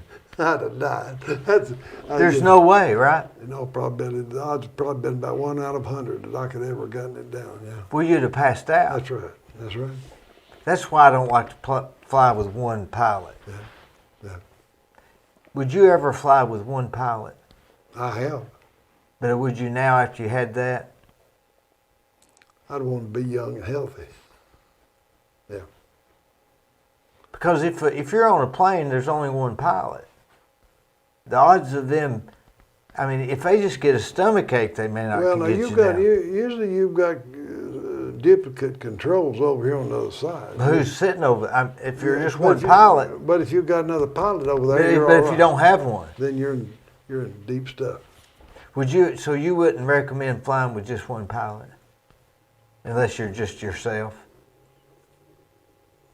I would fly with one pilot. And take the chance of And them not having an aorta. Take the chance of him not having an aortic aneurysm or something. Yeah. See, have you had the COVID shot? Yeah, I got mine Friday. Well, No, Thursday. First one or both of them? I got my first one Thursday. Do you have to get another one? Yep, the Okay, 24th. So you're taking the Moderna then, probably. Moderna. And, I was lucky, man. It was Christmas. I believe it was Christmas night, and I was looking at my phone, going to, that damn thing. I'm addicted to it. Anyway. Yeah, I know. I'm the same way. So anyway, I saw in there. Well, it was medical people. They were going to give shots to. This is on December 25th. I believe it was the night. It's going to be on Saturday. I believe on December 26th. If you're in the medical field, they were going to give it at First Baptist. Now, so I said, man, we're going to go. They probably won't give it to us. We got there in that line all the way down to the YMCA and went up, how you do it. Anyway, we got up there and they said, this guy says, are you in the medical field? I said, yes, I am. He says, so we got our first shot on 26th. Did you have to give me proof, or did you just say you were? So, well, no. He just said, say- you're in the medical, medical field. But anyway, so we got it pretty early. We really did. Did you get I had Thursday, Friday, I thought, man, this ain't bothering me. But the last 2 days, I felt like I've got a little sore throat. I figure that's some effect. It'll probably be gone tomorrow. Perhaps. What gets you is the second shot. Oh, is that right? That's right. Old Chip told me Chip had his. Yeah. What did he say about that? And he had the second shot. He had flu-like symptoms that night. He said, I finally decided to heck with this. I'm going to take some Motrin or something. I forget what. He says, and that did. And I went to sleep the next morning. I was all right. And he had asked around the hospital, everybody that had the second shot had symptoms. And I had some too. Now, Mary, she didn't have a bit. She didn't turn a hair. Has anybody had symptoms on the first one but not on the second one? I don't know that. But Somebody's trying to sell me a car warranty. somebody buy a car. Car warranty. You get those calls. Oh yeah. Golly. About 3 times a day. I've learned. I recognize them now in about the third word. Yeah. And they'll sound like a person. They've got it now where it sounds like a person. Oh yeah. I mean, they can be sitting there talking to you and you say, but One of them started in on me the other day. Something. Well, of course, then there's always about your charge card. That's another. oh one. yeah, and the IRS has got you. And then the IRS, yeah. You know, Who falls for that stuff? old crazy people. They're calling me because I'm 87 years old and they think I'm crazy. They think you're crazy. But there are a lot of old crazy people that'll listen to this stuff and talk to them, or they wouldn't keep doing this. There's somebody's got to be doing it, or they wouldn't keep They doing would it. keep doing it. You know, they're doing it to old people who are not completely there. You're pretty well in shape, though. Do you do any exercising at all? I exercise downstairs. I used to walk golf course all the time. Do you think that this COVID is surely the second shot? You know, I don't feel bad. I just feel like I've just got pollen. You know, like it's kind of like and that may be what it is. Well, it could be that, but You know, I'm a hypochondriac. If I see somebody limping, I start you limping. start living like him. Well, You know, I met this guy one time, and he was going. Actually, he won the lottery, and he wanted me to build his something for him. So I went and met him at this restaurant, and we got out. I hope he's not listening, but we got out, and he limped, and I started limping. And he turned around and looked at me, and I guess he thought I was making fun of him, and I never heard from him again. you didn't get that job, did you? No, but I just started limping because he was limping. Hey, Lord. That's the truth. That's true story. That's true story. That's right. CA, anything else? Everything good? You still in the plungers and hedgers? I'm still in plungers hedgers. Are you? Yeah, I just hadn't been. Well, not many. We haven't had many meetings, you know, because of all this COVID and everything. But It's hard to get there on a Tuesday night when it's nice weather out. yeah, that's right. But you need to come and start having us figure out how to get some young people in there. Don't have it on Tuesday night during pretty weather. Well, when would you have it on? When would you? Well, What night? good what point. Night, Good what point. night would you? Wednesday night, Monday night, Wednesday nights. Wednesday night. Things are calmer on Wednesdays. Wednesday night probably a better time. That's why they have church on Wednesdays. What See, church? Mondays What Mondays church? things go to pieces. Friday, everybody's wore out. Tuesdays, everybody's got the call from Monday and they can make traction.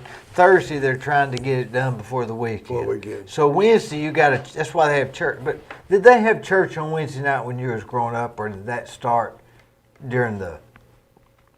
I'm a Methodist. We just barely have church on during the mornings. on Where'd you go Sunday. to church? Well, I used to go for Wesley for a long time. I go to Broad Street now. Is that where Eddie Cartwright goes? Oh, Eddie goes to Wesley and Sonny Hicks. So they go over there. Been going over there. Methodist. They're the one taught me into going over. Though they're both Church of God, but their wives are Methodists, Oh. so they go to the Methodist church. Your family always been Methodist? My most people were all Baptist. So how'd you end up Methodist? My daddy was a Methodist, and so we just went there. Was your grandfather that was the logger? He went to the Tasso Methodist Church, that pretty old church over there, you know. You're really from that area. That's right. Really from the Bellefonte area. Bellefonte. Bellefonte. Bellefonte. Right. That's what the French say. Yeah. Maybe. Where was he from? My father? Yeah. No, your grandfather. Well, I had a first cousin who was a dentist down in Birmingham, and he tried to figure all that out. He said he got back there about his generation, and one morning it looked like all were bootleggers, came out of Polk County. So, but anyway. You think maybe Polk County? I think maybe Polk County, yeah. Maybe his father? Maybe his father. I got a hold of some woman out there at would have been, what would she have been? She would have been a second wife of a second cousin or something. And she had done a bunch of that stuff. So at least I found out that my great grandfather was named George, and You mean your grandfather's dad? My grandfather's dad apparently was named George Kyle. But that would have been 1860. I'd been back. Well, if one was born in 18, my grandfather 1862. So So it'd be at least you're 18. talking about 1840 or 1830. That's almost or before. something. That's almost when this was Cherokee territory, We ran them out in 1832, didn't we? or 38, 32 or 38. I forget. That may be them calling right now. We really screwed them over, didn't we? Boy, we really did. We really did. We really did. We ought to be a damn shade of We ourselves. sure. Yeah, we should. It's terrible the way that we're treated. You want to give it back? Yeah. Yeah. I sold. We should. I sold most of it, so Yeah. yeah. No, I gave mine to my grandsons. How many you got? I mean, I gave mine to my sons. I'm sorry, Yeah. my sons. Yeah. How many grandkids you got? I have 4. I have really 5. And the 5th one was sent to college, and I didn't know about the 5th one Is that for right? many years. For Is many that years, right? yeah. How many years? 11. Didn't know about her for about 11 years. But anyway, Is that a shame? Do you feel bad about that, or is it a good story? it's nothing like. I think it's a good story. She's done extremely well. She's very intelligent, very beautiful, and done extremely well in business. So So she's got some of the Kyle she genes. got some of the Kyle genes, and she's done well. And once I found out, I said, well, let's send her to Cleveland State, and then she went to UTC, and then she finished up at UTK. So That's a good story, isn't it? yeah, it's a good story. I think I did something good there. I think you know? did. Yeah. C.A., you've always been a good guy. You're one of my favorite people. Well, thank you very much. Thanks for coming. I appreciate it.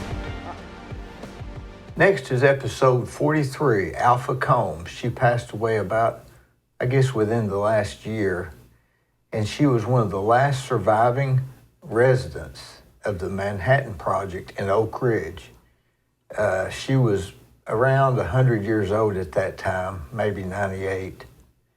But she was interesting, and I had her grandson on here, Ethan, and it was a great episode. I enjoyed it, and I learned a lot from her and a lot of wisdom. Can't even remember right now what I ate for supper. I know what her favorite is. I'll What? answer that. That's what I wanted. Ice cream. Ice cream? Well, I don't eat it. When I've got ice cream, I put it in my freezer in the top, where the freezer stuff. And How do you dig it out? I put it in a bowl then. How do you dig it out of can you dig it out of the box? Put it in a bowl. So she can dig it out with a scoop? Well, sometimes I've caught her eating You it can- out of the container. You can dig it out with a spoon, big Or you can- spoon. Or you can stick it in the microwave for a minute and it'll soften up. No. Do you remember when you got your first washing machine?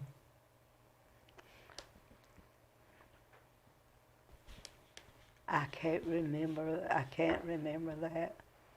Maybe when I got married, I don't know. What about presidents? Who do you remember as being a real good president? President? Yeah. Because you've seen a lot of them. Yes, I have. FDR. John F. Kennedy. I guess. Did you know him? No. Franklin D. Delano Robbins. What was it? Roosevelt. Roosevelt. Roosevelt. Yeah. Was he a good president? Well, the best I can remember, we had every president we had. To me, seemed like he was good.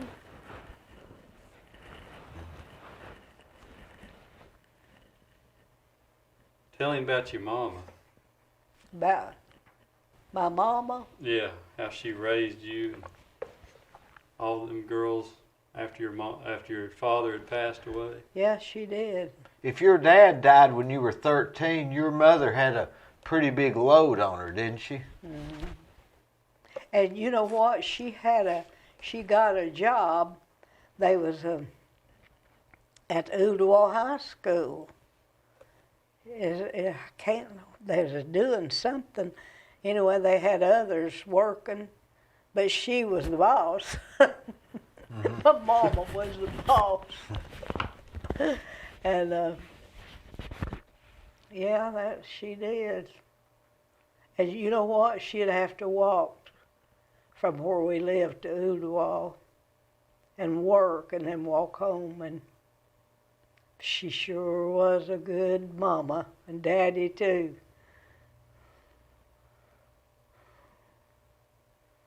She lived to be 98, didn't she? I think she was 98. My mama. Is that the only place she worked? You mean at Oak Ridge? No, your mother. Is that the only place she worked at the high school? Oh, the best I can remember, that's the only place.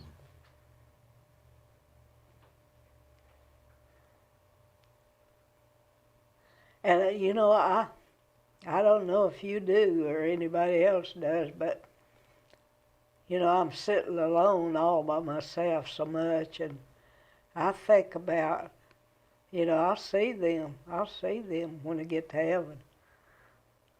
I just think that's wonderful. It's almost exciting to go ahead and die, isn't it? Exciting? Well, if you said you can't wait to see them. No, that ain't exciting to me. I don't want to die, I want to live. But when you die, you'll see them, right? Yeah, that's what I meant. Yeah. So do you think that that when we die, we're going to immediately see our loved ones? Now, I don't know that. I don't know that.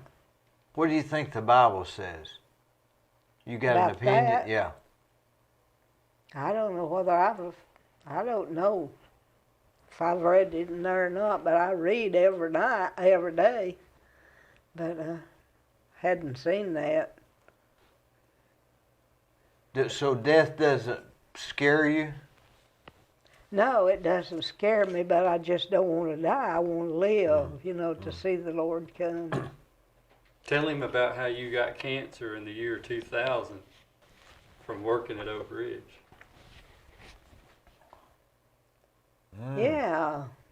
Yeah, I did. And I can't even remember where I had the cancer. In your blood. Yeah. That's been a long time back. They gave her 5 years, 21 years ago. Did a lot of people get a disease from working there? A cancer? Yeah. Wonder why that is. The I radiation. don't know whether I got it because I worked there or not. I don't know. But anyway, yeah. But the Lord has been so good to me. So they gave you 5 years to live, and she lived another 21. She lived 21. Well, 5 years. Another 16, yeah. Yeah. What now? He said they gave you 5 years to live when you had the cancer. How did you beat the cancer? I don't remember that. I don't remember what he said. How'd she beat the cancer? I think she's beat it 3 times. 3 different ones or the same one? Same kind kept coming back. And I think I had to. I don't think I could stay at home. What? I can't remember I can't remember everything. You won't either if you live this old. Some things I like to forget. Sometimes what? Sometimes I'd like to forget. You do? Yeah. What do you like to do as a hobby? What do you look forward to tomorrow? For tomorrow? As a hobby? Yeah. What is a hobby? What you do in your spare time? Oh my goodness. Just anything I've got I can do. She likes washing her dishes and her clothes. What about crossword puzzles or? Oh yeah, I love that. Where do you get them? I don't have any now, but sometimes I get me a book full, you know, of them. Yeah. Yeah. I always like, after I got to seeing that, and I like to do that. How do you know? Do you have to look some words up? Yeah. In Dictionary? A dictionary. Yeah. You know, now they used to have the Webster dictionary. Now they got 4 or 5 dictionaries, different types and names. I mean, who's got the right to be the dictionary? I know. I mean, you could change the word or something if you just published your own dictionary, I guess. But she's got the Webster, I'm sure, right? Yep. You remember when they used to have encyclopedias to look stuff up? Mm-hmm. I remember that word, but I don't know. She's got a whole set. What year, I reckon? I think she bought them when my grandmother, her daughter, was in high school. What was you telling her him I had? Encyclopedias. Oh yeah, everything I ever got or ever bought, I've kept it. How old was, so her husband died at 65 and her dad died at 13, when she was 13. Mm-hmm. About how old would he have been? Her father, if he was still Yeah. alive. I'm not sure. No, how old was he when he died? I think he was in his 40s. Who? Your father, do you remember him? Yeah, I remember my father. What do you remember about him? Well, he didn't, he wasn't living long. It seems like before he died, 'cause then my mama had to go to work and I was just a kid. She didn't have any boys, she had only girls? Yeah, she had 5 girls. No boys? Well, I don't know. She might have had one and it died too. But none that lived, I guess. Was it common it was common for babies to die early, right? I guess it must have been. Where they have a family cemetery somewhere?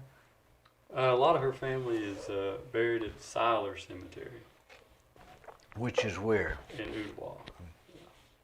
I don't know. Is that a church or No, just a cemetery. It's called Seiler? Seiler Cemetery. Wonder where they got that name. A what? Seiler Cemetery. Yeah. Well, it was you don't know where it was? I do.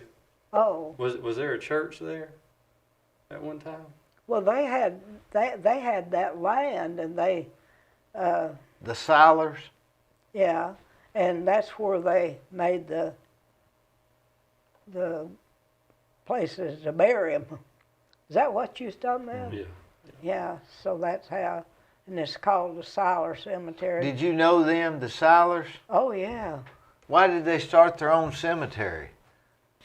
Why? Mm-hmm. Now I don't know. I never did ask them. It wasn't connected to a church? No, I don't reckon they were. They didn't go to my church anyway. How'd you know them? How'd I know them? Mm-hmm. 'Cause I lived close to them. They just donated the land to start a I cemetery? guess they did. Mm-hmm.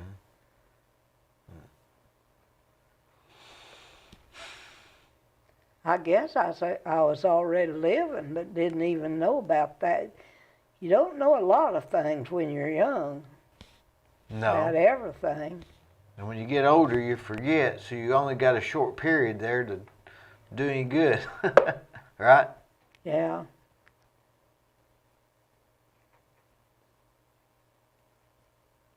You watch TV? What I like to watch, but it's got so now, I don't see nothing on TV much till later in the evening, and I like to watch the news. you Which know. news do you watch? Huh? What news do you watch? The world, and Like You know Fox what? News or Channel 3? Local news? yeah, Like the weather and that sort of yeah, thing? all that kind of Yeah. stuff. So what do you do all day if nobody's there and there's nothing on TV and you don't have any crossword puzzles? What do you do? Well, I read in the Bible. Of course, I don't read. I don't read all the time anyway. But and what else did I do? I do.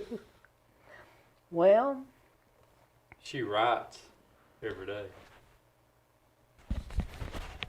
You yeah, write I'm in writing my books. Are you? Ain't that what you're yeah, talking about? journals, yeah. Yeah, what I've done that day. There's stacks of them. How long have you been doing that? I can't remember how long I've been doing that.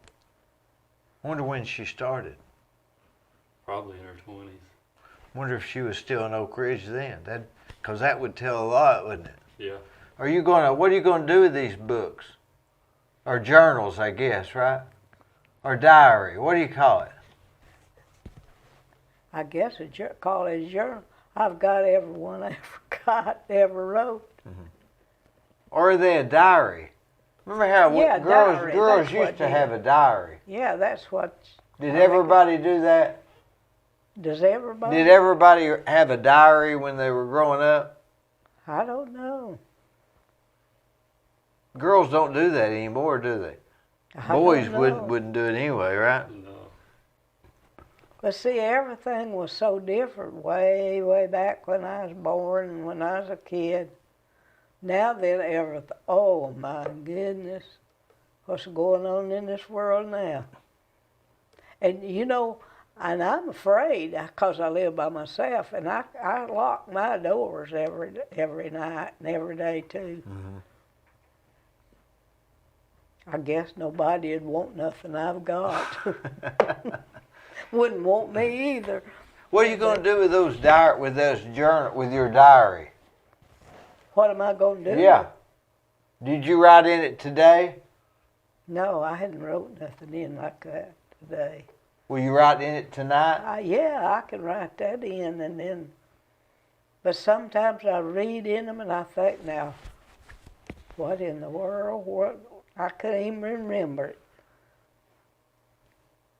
So she'll write tonight, I went on this thing maybe? Yeah. We don't read them. What'd you say your name? I'll have to put your name in there. D-double-E. Yeah, that was. What do you write? A line? This 2 lines or a big line? How much do you write? Well, if it's a lot of things that's happened, I write a lot, and if nothing's happened much, I don't write much. Is it a whole page? Is it Whole the same? page of what? You don't know what I write in. Is it a book? Is it this big? Yeah. Just notebooks? Know what? Is it just notebooks? Yes. I mean, it's not like a fancy No. diary Well, thing. I want to ask you this. All right. Why in the world did you want me to, or him bring me to talk to you? And he's listening. I know that because I look over there Yeah. sometimes. Now, why did you want me to do that? Because you're 98 years old and you was in Oak Ridge. Oh, because I worked in Oak Ridge. Yeah. You've Yeah, lived in Newdwall your whole I showed you my life. picture there on the, Yeah. Yeah. and I was young and.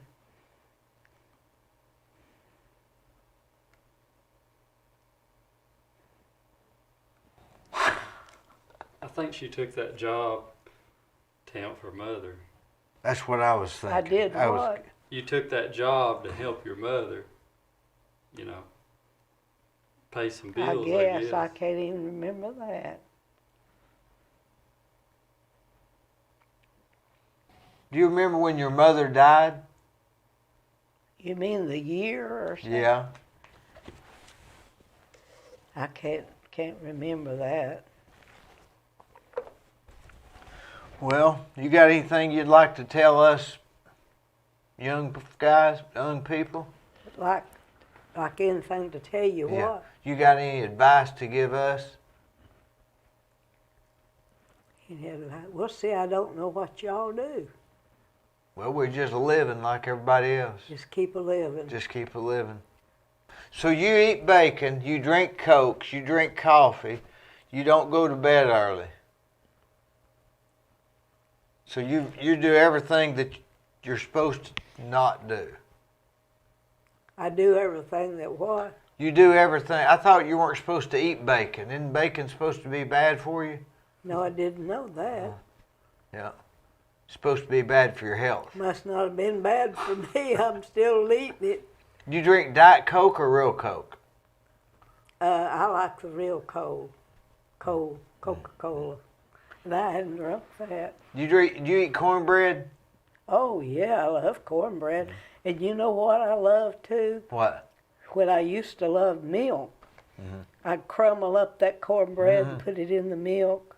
Did you ever do that? Yeah, buttermilk or just milk? No, not no buttermilk for that. I like But I like buttermilk anyway. I like to put pepper in it. Pepper? Pepper and a little salt. I wouldn't want no pepper. Yeah, I like a little pepper on it. Why don't you eat eggs anymore? I don't know. I just got eat them all my life till I got. I can't even hardly stand to think about them right now. I guess it's 'cause you get older and you don't want to. Do you eat hamburger meat? Yeah. And you eat desserts? Oh, Sweets? yeah, I love dessert. Like what? Pecan pie? What? Pecan pie? Oh, yeah. Buttermilk? You make pecan pie? Yeah. Buttermilk pie? Yeah. Cookies, cake. I buy a cake sometimes. Yeah. So But I couldn't make a cake now if I had to, I don't guess. you had to put an egg in it. Yeah, that's what you put in an egg. So you don't have any secrets to living long? Don't have any secrets. Yeah. What do you mean? For living long. Why have you lived so long? The good Lord's let me live this long. He sure has. And I thank him, praise him for that. You go to church? Yeah. Okay. It helps. Does he go to church too? Oh yeah, he goes. Oh yeah, he does He too. goes more than I go. Well, I can't figure out how come 'Cause you're 98 years you old. wanted me He asked me to to bring come and talk. Yeah. Well, where'd you meet him? Facebook. But I've enjoyed meeting you. Well, I enjoy. And number 55 with Ed Lewis was my good friend. He was also known as the Road Man. He was probably, I guess Ed was getting close to 90, 92 maybe. He passed away probably a year and a half ago. And I ate breakfast with him a lot, and he was extremely knowledgeable and had done about anything or everything. Anyway, I know you'll enjoy this one. So they agreed to take them over, and I turned that federal money over to them. And you had to give them 100-foot right-of-way. Well, right? no. See, they handled the money. It was left up to them. Oh. You couldn't get out. You know, we couldn't afford no 100-foot right of way. No, couldn't afford it. We wasn't that money. We couldn't spend it, so we just give it back to them. And the counties, other counties, man, they jumped on that big time because they wanted the state to take over some of their county roads, which they did. That's a big help. Oh Lord, yeah. Just think, Harrison Pike, that state road. Eureka State Road, Upper River Road, Lower River Road, Ladd Springs. I tried to get them to take Blue Springs. I couldn't get them to take Blue Springs. Too crooked, I guess, right? Well, it was just, they just... Didn't go anywhere. Yeah, maybe. yeah. And now another thing, we got Fulbright. I mean, we got Urbane Road. See, the truss company up there, every time they had those big trusses coming out, we had to block that road up there. They had to block it, you know, to get through Tasso. Yeah. Well, I talked to some of the, you know, the people that owned it, and about we needed to widen that road. I had a meeting with them, so I went to Euless Scalfing, and I said, Euless, I said, we're having trouble up our tri-state. I said, what would you charge the county for a right-of-way up through here? And I said, you've got property, and I said, Igene's got property, and Charlie Winkler's got property. I said, what would you take? He said, I'll tell you what I'll do. He said, if Igene will give his right-of-way, I'll give mine. And you go talk to Charlie Winkler and see which way Charlie will go. So I went to Charlie, and Charlie said, I'll give the right-of-way for the road up through here. Well, then I went to Igene. I talked to Igene. Igene said, Ed, I'll give you the right-of-way if you'll build me a culvert that my cattle can go from one side of the road to the other. And I said, that's not no big deal. I said, what I'll do, I'll put you a big drain tile in there, concrete the bottom of it, so your cattle can go from one side to the other. So that's how we got Urbane Road built. And Now, what was there before? Nothing? just pasture field. Was it a pig trail? Wasn't no road or nothing. Can those cattle go under the road now? Yeah, I've if never they seen wanted that. to, but they wanted to. But see, it's all sold out now. You know. But That's there's it. still a culvert under there. It's covered where they can go in under. That must be just past the ball field. Well, it's past the ball field, and it's right in there about where Perry Stone's at. But Now, all of that has led to Perry Stone's, the Y, several subdivisions. oh yeah. And it's been a real asset to Bradley County, and so I talked to the state. I went to them and asked them if they could anyway get some help on that, and they said, well, what we do, we can make an industrial road out of that. They said that we've got some industrial money. They said if you build a road and you put the stone down, they said you've got your own crushing plant.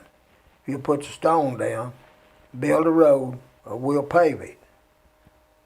We'll make it an industrial road. So that's what we did. And it is going to a couple of industries. Yeah, back going there. to the industrial, yeah. Well, if you hadn't have done that, if you lived on Tasso, you'd just have to. Oh yeah, you couldn't. Well, see, look at that Tri-State Trust up there. Oh, it's all them warehouses. Yeah. Man. Yeah, the warehouses, Yeah. sure. They wouldn't have been there. Mm-hmm. And another thing we got done, the first part of my term was Stewart Road. See, they had it cut off out here at Tasso Road there next to the Y.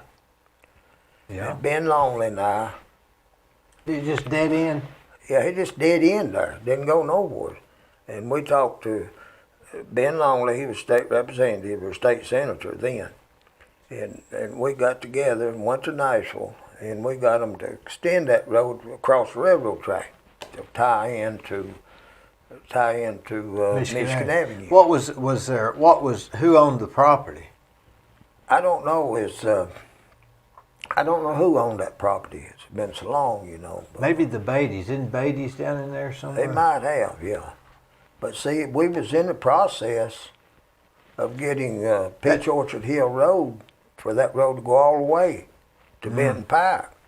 When I got beat in '86, and it never did go no further. Well, that would be a big asset. They really need that now. Yeah. More than they did then. Yeah, and see that S curve down there, that big sharp curve right there below Geno's Tires. Yeah. We, the man that owned that property there, he lived up north somewhere, and we'd always, Now there's houses there, and you couldn't we move. couldn't do it now. It'd be hard, and it was the right time to build a good 3-lane Because once road. you get past that curve right there, it's kind of straight, Oh, yeah, sort of. Yeah. And we wouldn't have had to bought no right-of-way out through there hardly at all. You know, mostly all that woodland, we could take it off the left-hand side of that road. Do you see stuff like that and say, boy, what if? Yeah. You're just driving all over town seeing that, I guess. Yeah.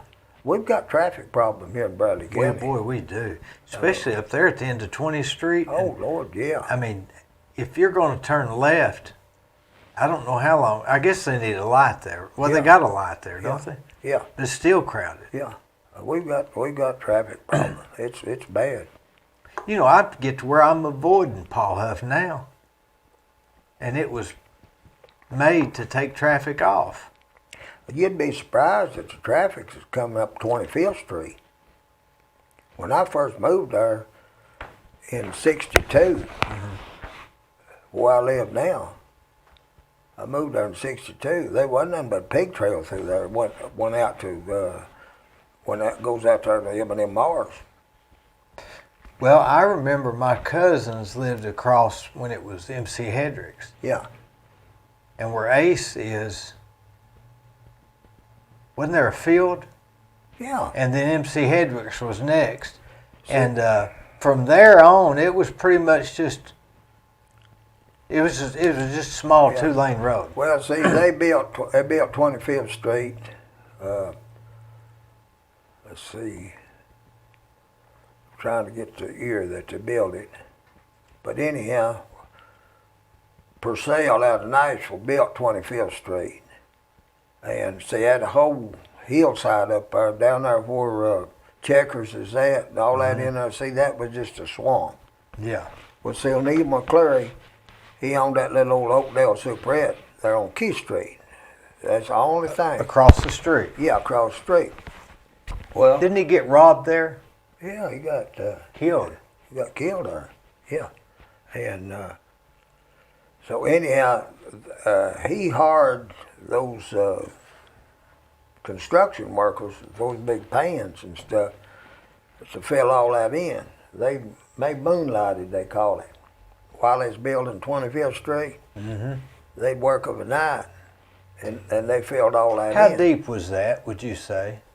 Well, see, down there on the corner where the bank's at, see, Neil had, there was a basement, concrete basement there, and he was going to put a restaurant there. And then when they filled all that in, there, you know, there was a drugstore there where Elliott's Boots is at now. Originally? Yeah, there was a drugstore there first, and then you come on up through there. And they, up there where Checkers is at, right in there about where that barbershop is, there's a big spring there.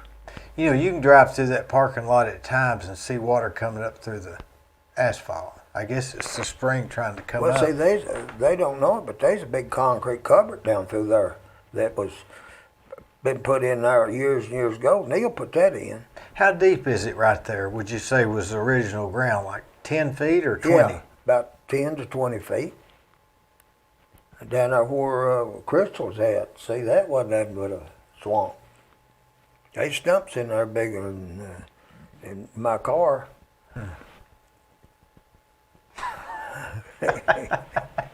Back, you know, way back under, you know. Yeah. And, there's a lot of stuff. Now, if you drive down, I coming down Mount Peerless the other day when school was let out, I was backed up to the nursing home. Yeah. I can sort of see why they not. School traffic's an issue, isn't it? Oh, yeah, yeah. Yeah. Always has been. Well, see, all just like Oak Grove School, they've got problems parking in the road. You've got North Lee, you've got the elementary school. I mean, Yeah, they're all the way out. Old Coy. And you take out at Hopewell. I mean, they've got problems. What's the answer to all that? I don't know. I don't know that. I guess people think. I guess back years ago they always rode the bus, right? Mm-hmm. Now you got everybody's picking their kid up no matter what. Well, so you got kids. If they're in the city, they can go to the county. Of course, if they're in the county, they have to pay to go to the city. Is that right? I always get that confused. I think if you're in the county, you got to pay to go to the city. and if you're in the city, you have a right to go to the Yeah, county. because you're paying city taxes. Yeah. Yeah. I think Or that's county taxes. I think that's part of that argument on Yeah. that argument the county commissions had about that part they're wanting to bring in the city or something. It's Yeah, always well, an argument. You take out there the Hopewell, Dee, there between the fire hall and the school. See, the school system bought that extra property there, and they was going to use that to get the cars off of Highway 60. Yeah. But that ain't never. I was coming back from. If you think it's busy there, come back from Georgetown about. Oh yeah. I mean, I don't know where. It's something. I don't know how they're going to solve it. Well, I told. I don't know who I told, but it was on the school board out there at. They could make incoming traffic to that elementary school or the school there on not the new school but the next school. They could cut down that tree line down towards the school. They could cut that traffic in there, you know. Out there at Yeah, they could. yeah, and but I don't know. They got too many schools out through there until they get that road widened out. Seemed to me like they'd be better off to put schools way out in the county Yeah. and stay away from the normal traffic. Yeah. But what I know, right? Yeah. Well, I tell you, it's been an honor for you to have me here. Boy, I really appreciate you coming. Yeah, I in. appreciate you asking me. And Dee, I want to say one thing: you do good work. I You do appreciate good work. Some of these places I've been in, especially these office buildings, I can tell when Dee Burris has been there. You're still a good politician, Ed. Yeah, well, I can tell you because I love I've been you, man. in, yeah, and I've been into a lot of different buildings, and I can tell every joint's joint's right on. yeah, perfect. We try. It ain't easy. No, it's not. I've got a guy that's moved up here from Atlanta. He's a finisher. He finishes, and he's the best I ever seen. Actually, I mean everything. I was over there the other day. He lives over here on that street in there behind where Cletus Benton lived on the circle. You go up there. You know where Cletus lived over above the duck pond. Pine Street. You just go up past the duck pond, go up at the top of the hill, and you make a right and go out that street. What is that Highland? Dead ends. Is that Highland? I think it's Pine. Well, Might yeah, be Highland. Yeah, it dead ends. It's supposed to dead end, but don't it makes a circle. That's right. He lives out there, and he was putting a flooring in a little building out there, and everything. I mean, it's got to be just. It beats anything I ever seen in my life, and. You can get overboard. Yeah. Because things move. Yeah. You can be straight today in 90-degree weather and it's moved a little. Yeah. It's But a tough business. But it's, you've done it on your own. We've eaten breakfast together off and on since I was 14. Yeah. Yeah. We could fill that table up with people that have died. Oh, yeah. Yeah. Think about them all. Yeah. Yeah. I mean, they're gone. Yeah. Johnny Holland, Yeah. Doyle Cry, Yeah. Old Doyle. Jim Price, Yeah, Jim. Larry Presswood. Yeah. And they gonna be some. They ain't not too many left. Eddie Cartwright and Eddie Cartwright's still here. yeah. He calls you road man. Yeah. Yeah, he's about the only one. Well, let's see. I guess he's about the only one that started back when we started. The first day I was there, it was Gene Officer, Johnny Holland, and Goldie Wattenbarger. Yeah. Remember Dennis Daniels? Yeah. Neil? No, Neil. His Yeah. daddy, Neil. He used Yeah. to come and eat with Yeah. us. See, we used to. Tom Cry, Yeah. We used to meet up there at. Rebel. Well, we met up at the Cherokee. Yeah, the Cherokee. That's a long time ago. Yeah. You know. Yeah, and remember Pam, Yeah. and Judy? Remember Yeah. Judy? You know, Pam's mother, she's still working up there. That's her mother up there at Charleston at that farmer's market there.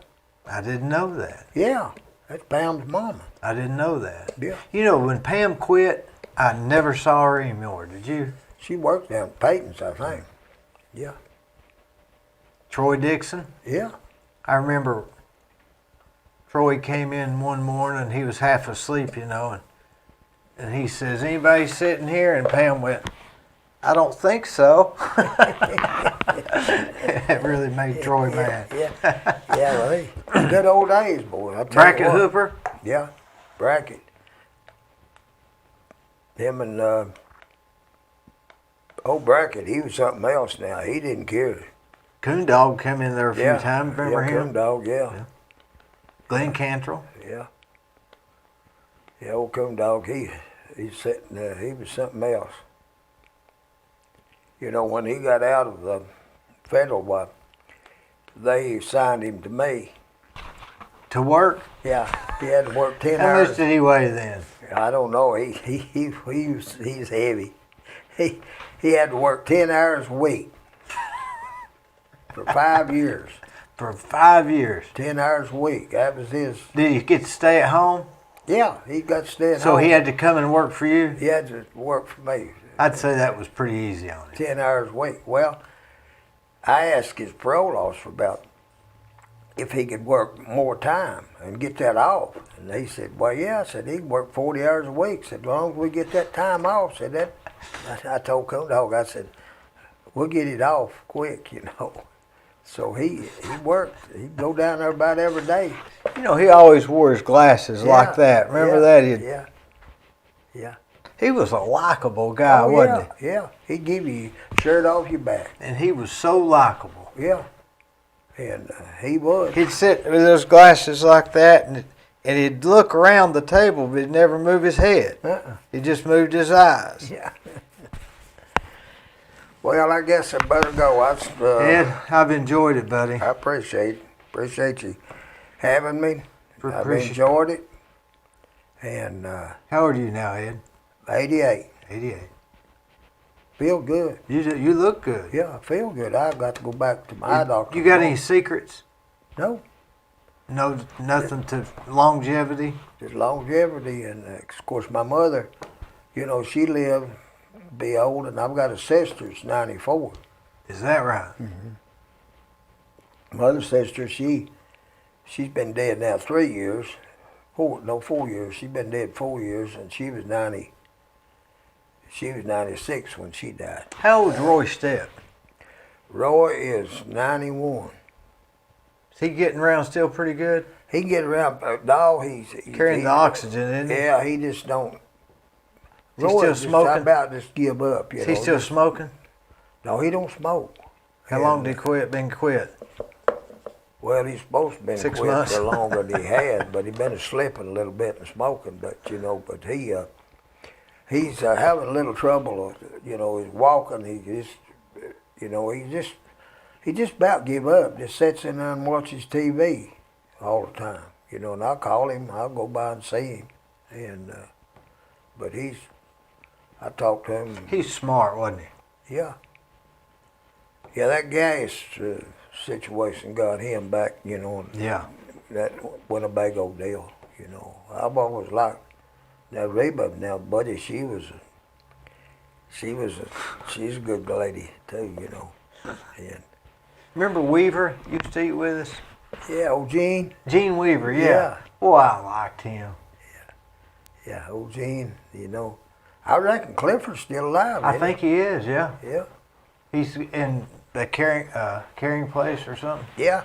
Yeah, he's one of them curing places. Yeah. All right, he- Dad. I've enjoyed it, buddy. I've enjoyed it, and I'm going. Episode number 63 is Doc German. He was not a doctor, and he explains in the episode how he got the name Doc German. He was one of the last two surviving members that were residents of Caney Creek up at the Ocoee. And he talks about living there and the historical parts of that. It was very interesting if you like history. And I thought about them people loved her too. Well, Just like sure. his people loved him. And he had to have help from his people when he come back to Florida. You know where he's at? Somewhere's enjoying himself now, and they furnishing him money in the car. Why, sure. His people had to, or they'd done caught him. That's my opinion. That's not his or yours or hers, but it's mine. Do you think people back then were more self-sufficient? Yeah. Yeah. Had to be. Because they had come out of the Depression, right? Yeah, and they appreciated things that was done for them. Did they throw things away, or was everything kept? I think they kept more things back in them days. Because like anything they could use anyway. I remember one time, you know, they even collected up newspapers and they'd sell them in tin foil. I remember them days pretty well. And I'm going to have to stop and go to the bathroom, by the way.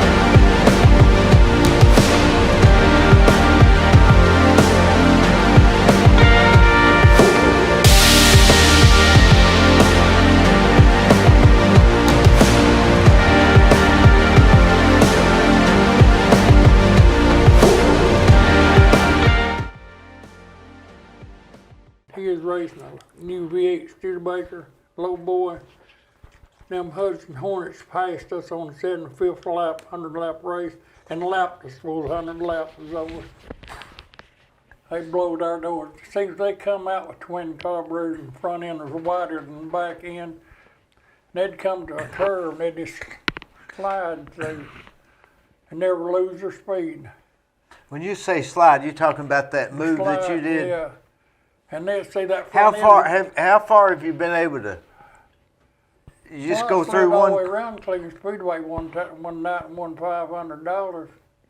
But I had a modified car. It had a lot of power. Now tell me about that. How'd you learn? How'd you win $500? Well, I slid all the way around the track sideways. What was that, a bet? As a bet I made. How fast you had? I'm going to tell you, I was a very good stock car driver. Evidently, 163 wins of anything's got to be good. Yeah, and I bought my wife that house too. She deserved the best, and she was the best. And love her more right now than I ever loved her in my life. How long's she been dead? 13 years. I dated another woman about a year, but we went on a lot of bus trips, but that was a mistake.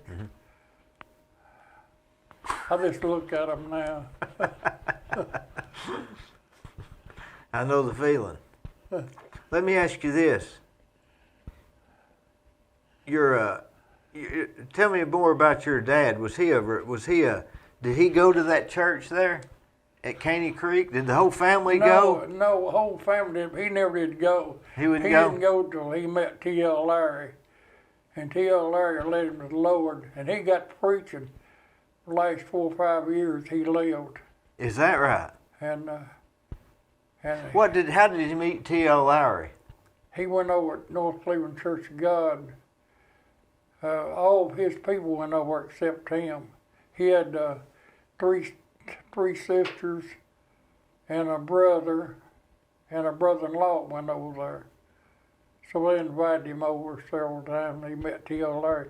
T.L. Larry T.L. could reach out and grab you like that, you know. He was a smart man. He was for God, that's for sure. Sure he was, and then on top of that, we'd go over in Hampton County when they first put up, what's the name of that restaurant, Kathy? Countryside Countryside, yeah. TL ate there a And lot. didn't he? TL would say, "Hey, come over and sit with my wife." Said and talk to her. And I'd go over and talk to her. But TL Larry was one of a kind. What was his wife's name? I know her name. Oh, I don't Ah, remember, but I'll sit with her and eat with her. Marilyn? I couldn't. No. No, it wasn't it. But let me ask you this: you know, you're a builder. Now, Chris's wife died 3 weeks ago, 3 weeks ago. They had her funeral at T.L. Larry Center. I understand that Perry Stone bought that building. I built it for TL. Yeah, did. Well, Perry Stone owns it now, don't he? I think so. And they had her funeral over there. Are you looking forward to death, seeing your wife? No, I'm not looking forward. I'm not hurrying myself off. I know where she's at. She's with the Lord. And if she's not there, there ain't nobody there. That, Well, that lady paid her dues. That's a good thought. She paid her dues playing that piano, organ 50 years, and taught Sunday school 34 years, and she treated everybody decent. If that don't get it, I don't know what will. I don't know either. And she's a great lady. And I'll tell you from anybody, I loved that lady. And I know that's the only woman I think ever loved me like she did. And who'd want the rest when you had the best? That's right. Well, it's a good testament to her. Where are you living now? At the Garden Plaza? What'd you say? That's the name of it, Garden Plaza. Where is that? That's right down the street. Oh. Down there where they got the good restaurant. Oh, yeah. They got Life good Cares. restaurant in there, yeah. 3 stories or something? Oh, Did you know yeah. Grady Jones? Did you ever know Grady Jones? Yeah, I knew Grady Jones. He used to live there. Yeah, he lived there. I went and Yeah. saw him. He got caught on the He was an electric. insurance He man. was an insurance man. Yeah, I knew. You know, they, Grady was a pretty good guy. I liked Grady. You know, I went up there one day and he was upstairs and he had the extension cord caught in his wheel of his car, of his little scooter. And then they took his scooter away because he drove it to Shoney's. That's that Grady That's Jones. Grady Jones. That's Grady. That's just him. He's a character. He was a character. He was 92, I think, 93, Yeah. something like that. But what do you do there of it? You eat there 3 times a day? Do you go to the restaurant? I eat breakfast there and eat what they call dinner. I call it supper, but they call it dinner. What do they have? Anything, breakfast is the best they are in town. Is there a crowd there? Oh, I'd say there's probably 20, 25. Do you know them? I know every one of them. Do you speak, or is it? I have 2 of the ladies sitting with me. Who are they? Betty Goodner, she's worked at Hampton National Bank for 42 years. And Gertrude Smith, she come from Florida Line up here. She talks all the time, so, but I, Give you a break. yeah. Does like of an evening, do you sit in your room and watch TV, or do you go downstairs in the? I mess around all that place. But I'm not, last day or 2, I had a little problem. But I'm going to the doctor in the morning and see what it is. I've been walking, getting short breath. Have you had COVID or anything? No, I've been vaccinated twice. I have too. I got 2 shots. Yeah, I have too. It don't hurt, does it? No, didn't bother me. What about the back to Holland Rock? I enjoyed it and I made a good living. I better worked hard too. Did you ever? What were some of the bigger jobs you were on? Well, I hauled up at the copper company through around by the lake. I hauled up there for 14 years, a load every morning. First thing. Where's that at? Up Copper Company in Copper Hill. haul load up there, then I'd come back haul local, like you builders. Hauled every builder in Bradley County. So you'd go up there to Copper Hill and take them how many loads? Sometimes I'd haul all day up there, and then sometimes it's one load. But most time I'd haul one early in the morning, then see what they wanted. Like what time? Well, I have left as early as 3 o'clock in the morning, but most time I left at 7. Now, so how did you communicate through Oh, they two-way called radio? On the phone, yeah. Call the quarry. Because they didn't have cell phones then, right? No, I didn't have one of these just a few years ago. So they would radio in and say, we need Well, you. they'd call on regular telephone to the quarry. But then the quarry would dispatch to you, or what? Yeah, they did dispatch me, yeah. Did they, was that about the time they were doing Chilhowie? The what? Chilhowie, or up the McCamey Lake? Well, I had a truck that hauled up there, but I didn't haul up there too much, but I had a truck that hauled up there regular. So you just got one of the guys that worked for you? Yeah, that hauled up there. What makes you feel good? Doing something good for somebody. Like what? Anything that helped them. Like coming here and talking to me? Well, I've that suits me appreciated it. fine. You know what I'm thinking about right now? Supper? No, I've done eaten enough. My granddaughter took me to Longhorn today. For lunch? Yeah. Is that where they throw the peanuts on the floor, or is that No, that other? that's done. I get them confused. No, you know what I'm thinking about right now? What? Getting home, getting my roller, and going up the second floor, and laying back in my chair, and just gradually going to sleep. Then getting up in the morning, and being down there at 6:30 to eat breakfast. What time does breakfast ready? Breakfast ready at 7 o'clock, but I get down at 6:30. Start drinking coffee? Yeah. Are the two ladies there now? Well, there's always some ladies there to talk to you. I don't talk to men very much. They're made different. Yeah. Well, you know, just having conversations is real good, isn't it? It's I inspiring, think so. isn't it? Yes, it is. Yeah. You don't have to agree. You don't have to. I Just, tell you just all talk. about you. Do you think I don't know? Tell me one. You've got a whole lot of rent property. I've got some rent property. You've got a lady that I happen to, I've seen her before. It kind of helps you and keeps up with it. And you've been a hustler in your life. I've worked my butt off. You've been a hustler. I appreciate it. But you've not been lazy. No. And as far as financially, you've been pretty smart. I don't You spend know any how to do money. some good investing. I don't spend much money. You bought the old man Burger's house here, and he's a barber. This gonna be a good piece of property It is. eventually. You know, I don't know. At night, I can hear, when I'm here of an evening, I can hear somebody walking down the hall. I don't know if it's him or what. Well, I'll tell you what you better start doing, keeping somebody here to talk to. So you're liable to go to wash the bed for long. Well, let me ask you this. Did you still go to church regular, or do they? No. You can't. My granddaughter took me this morning. To church or just Yeah, to lunch? no, to church. Went How to old is Macedonia. she? She's what, 28? That's nice of her, I've isn't got it? two granddaughters. They're twins. Twins. They're born at the same time? Oh no, one of them about what, 3 or 4 minutes difference, aren't they? They look alike? Yes, they do. Real, like They went- identical twins? And They let me look tell you, identical. these two went to Romania and got them. Mm. And me and my That's wife another interview. kept them. That's another girls thing, isn't it? And helped raise them. You know what? That was the happiest time I ever had in my whole life.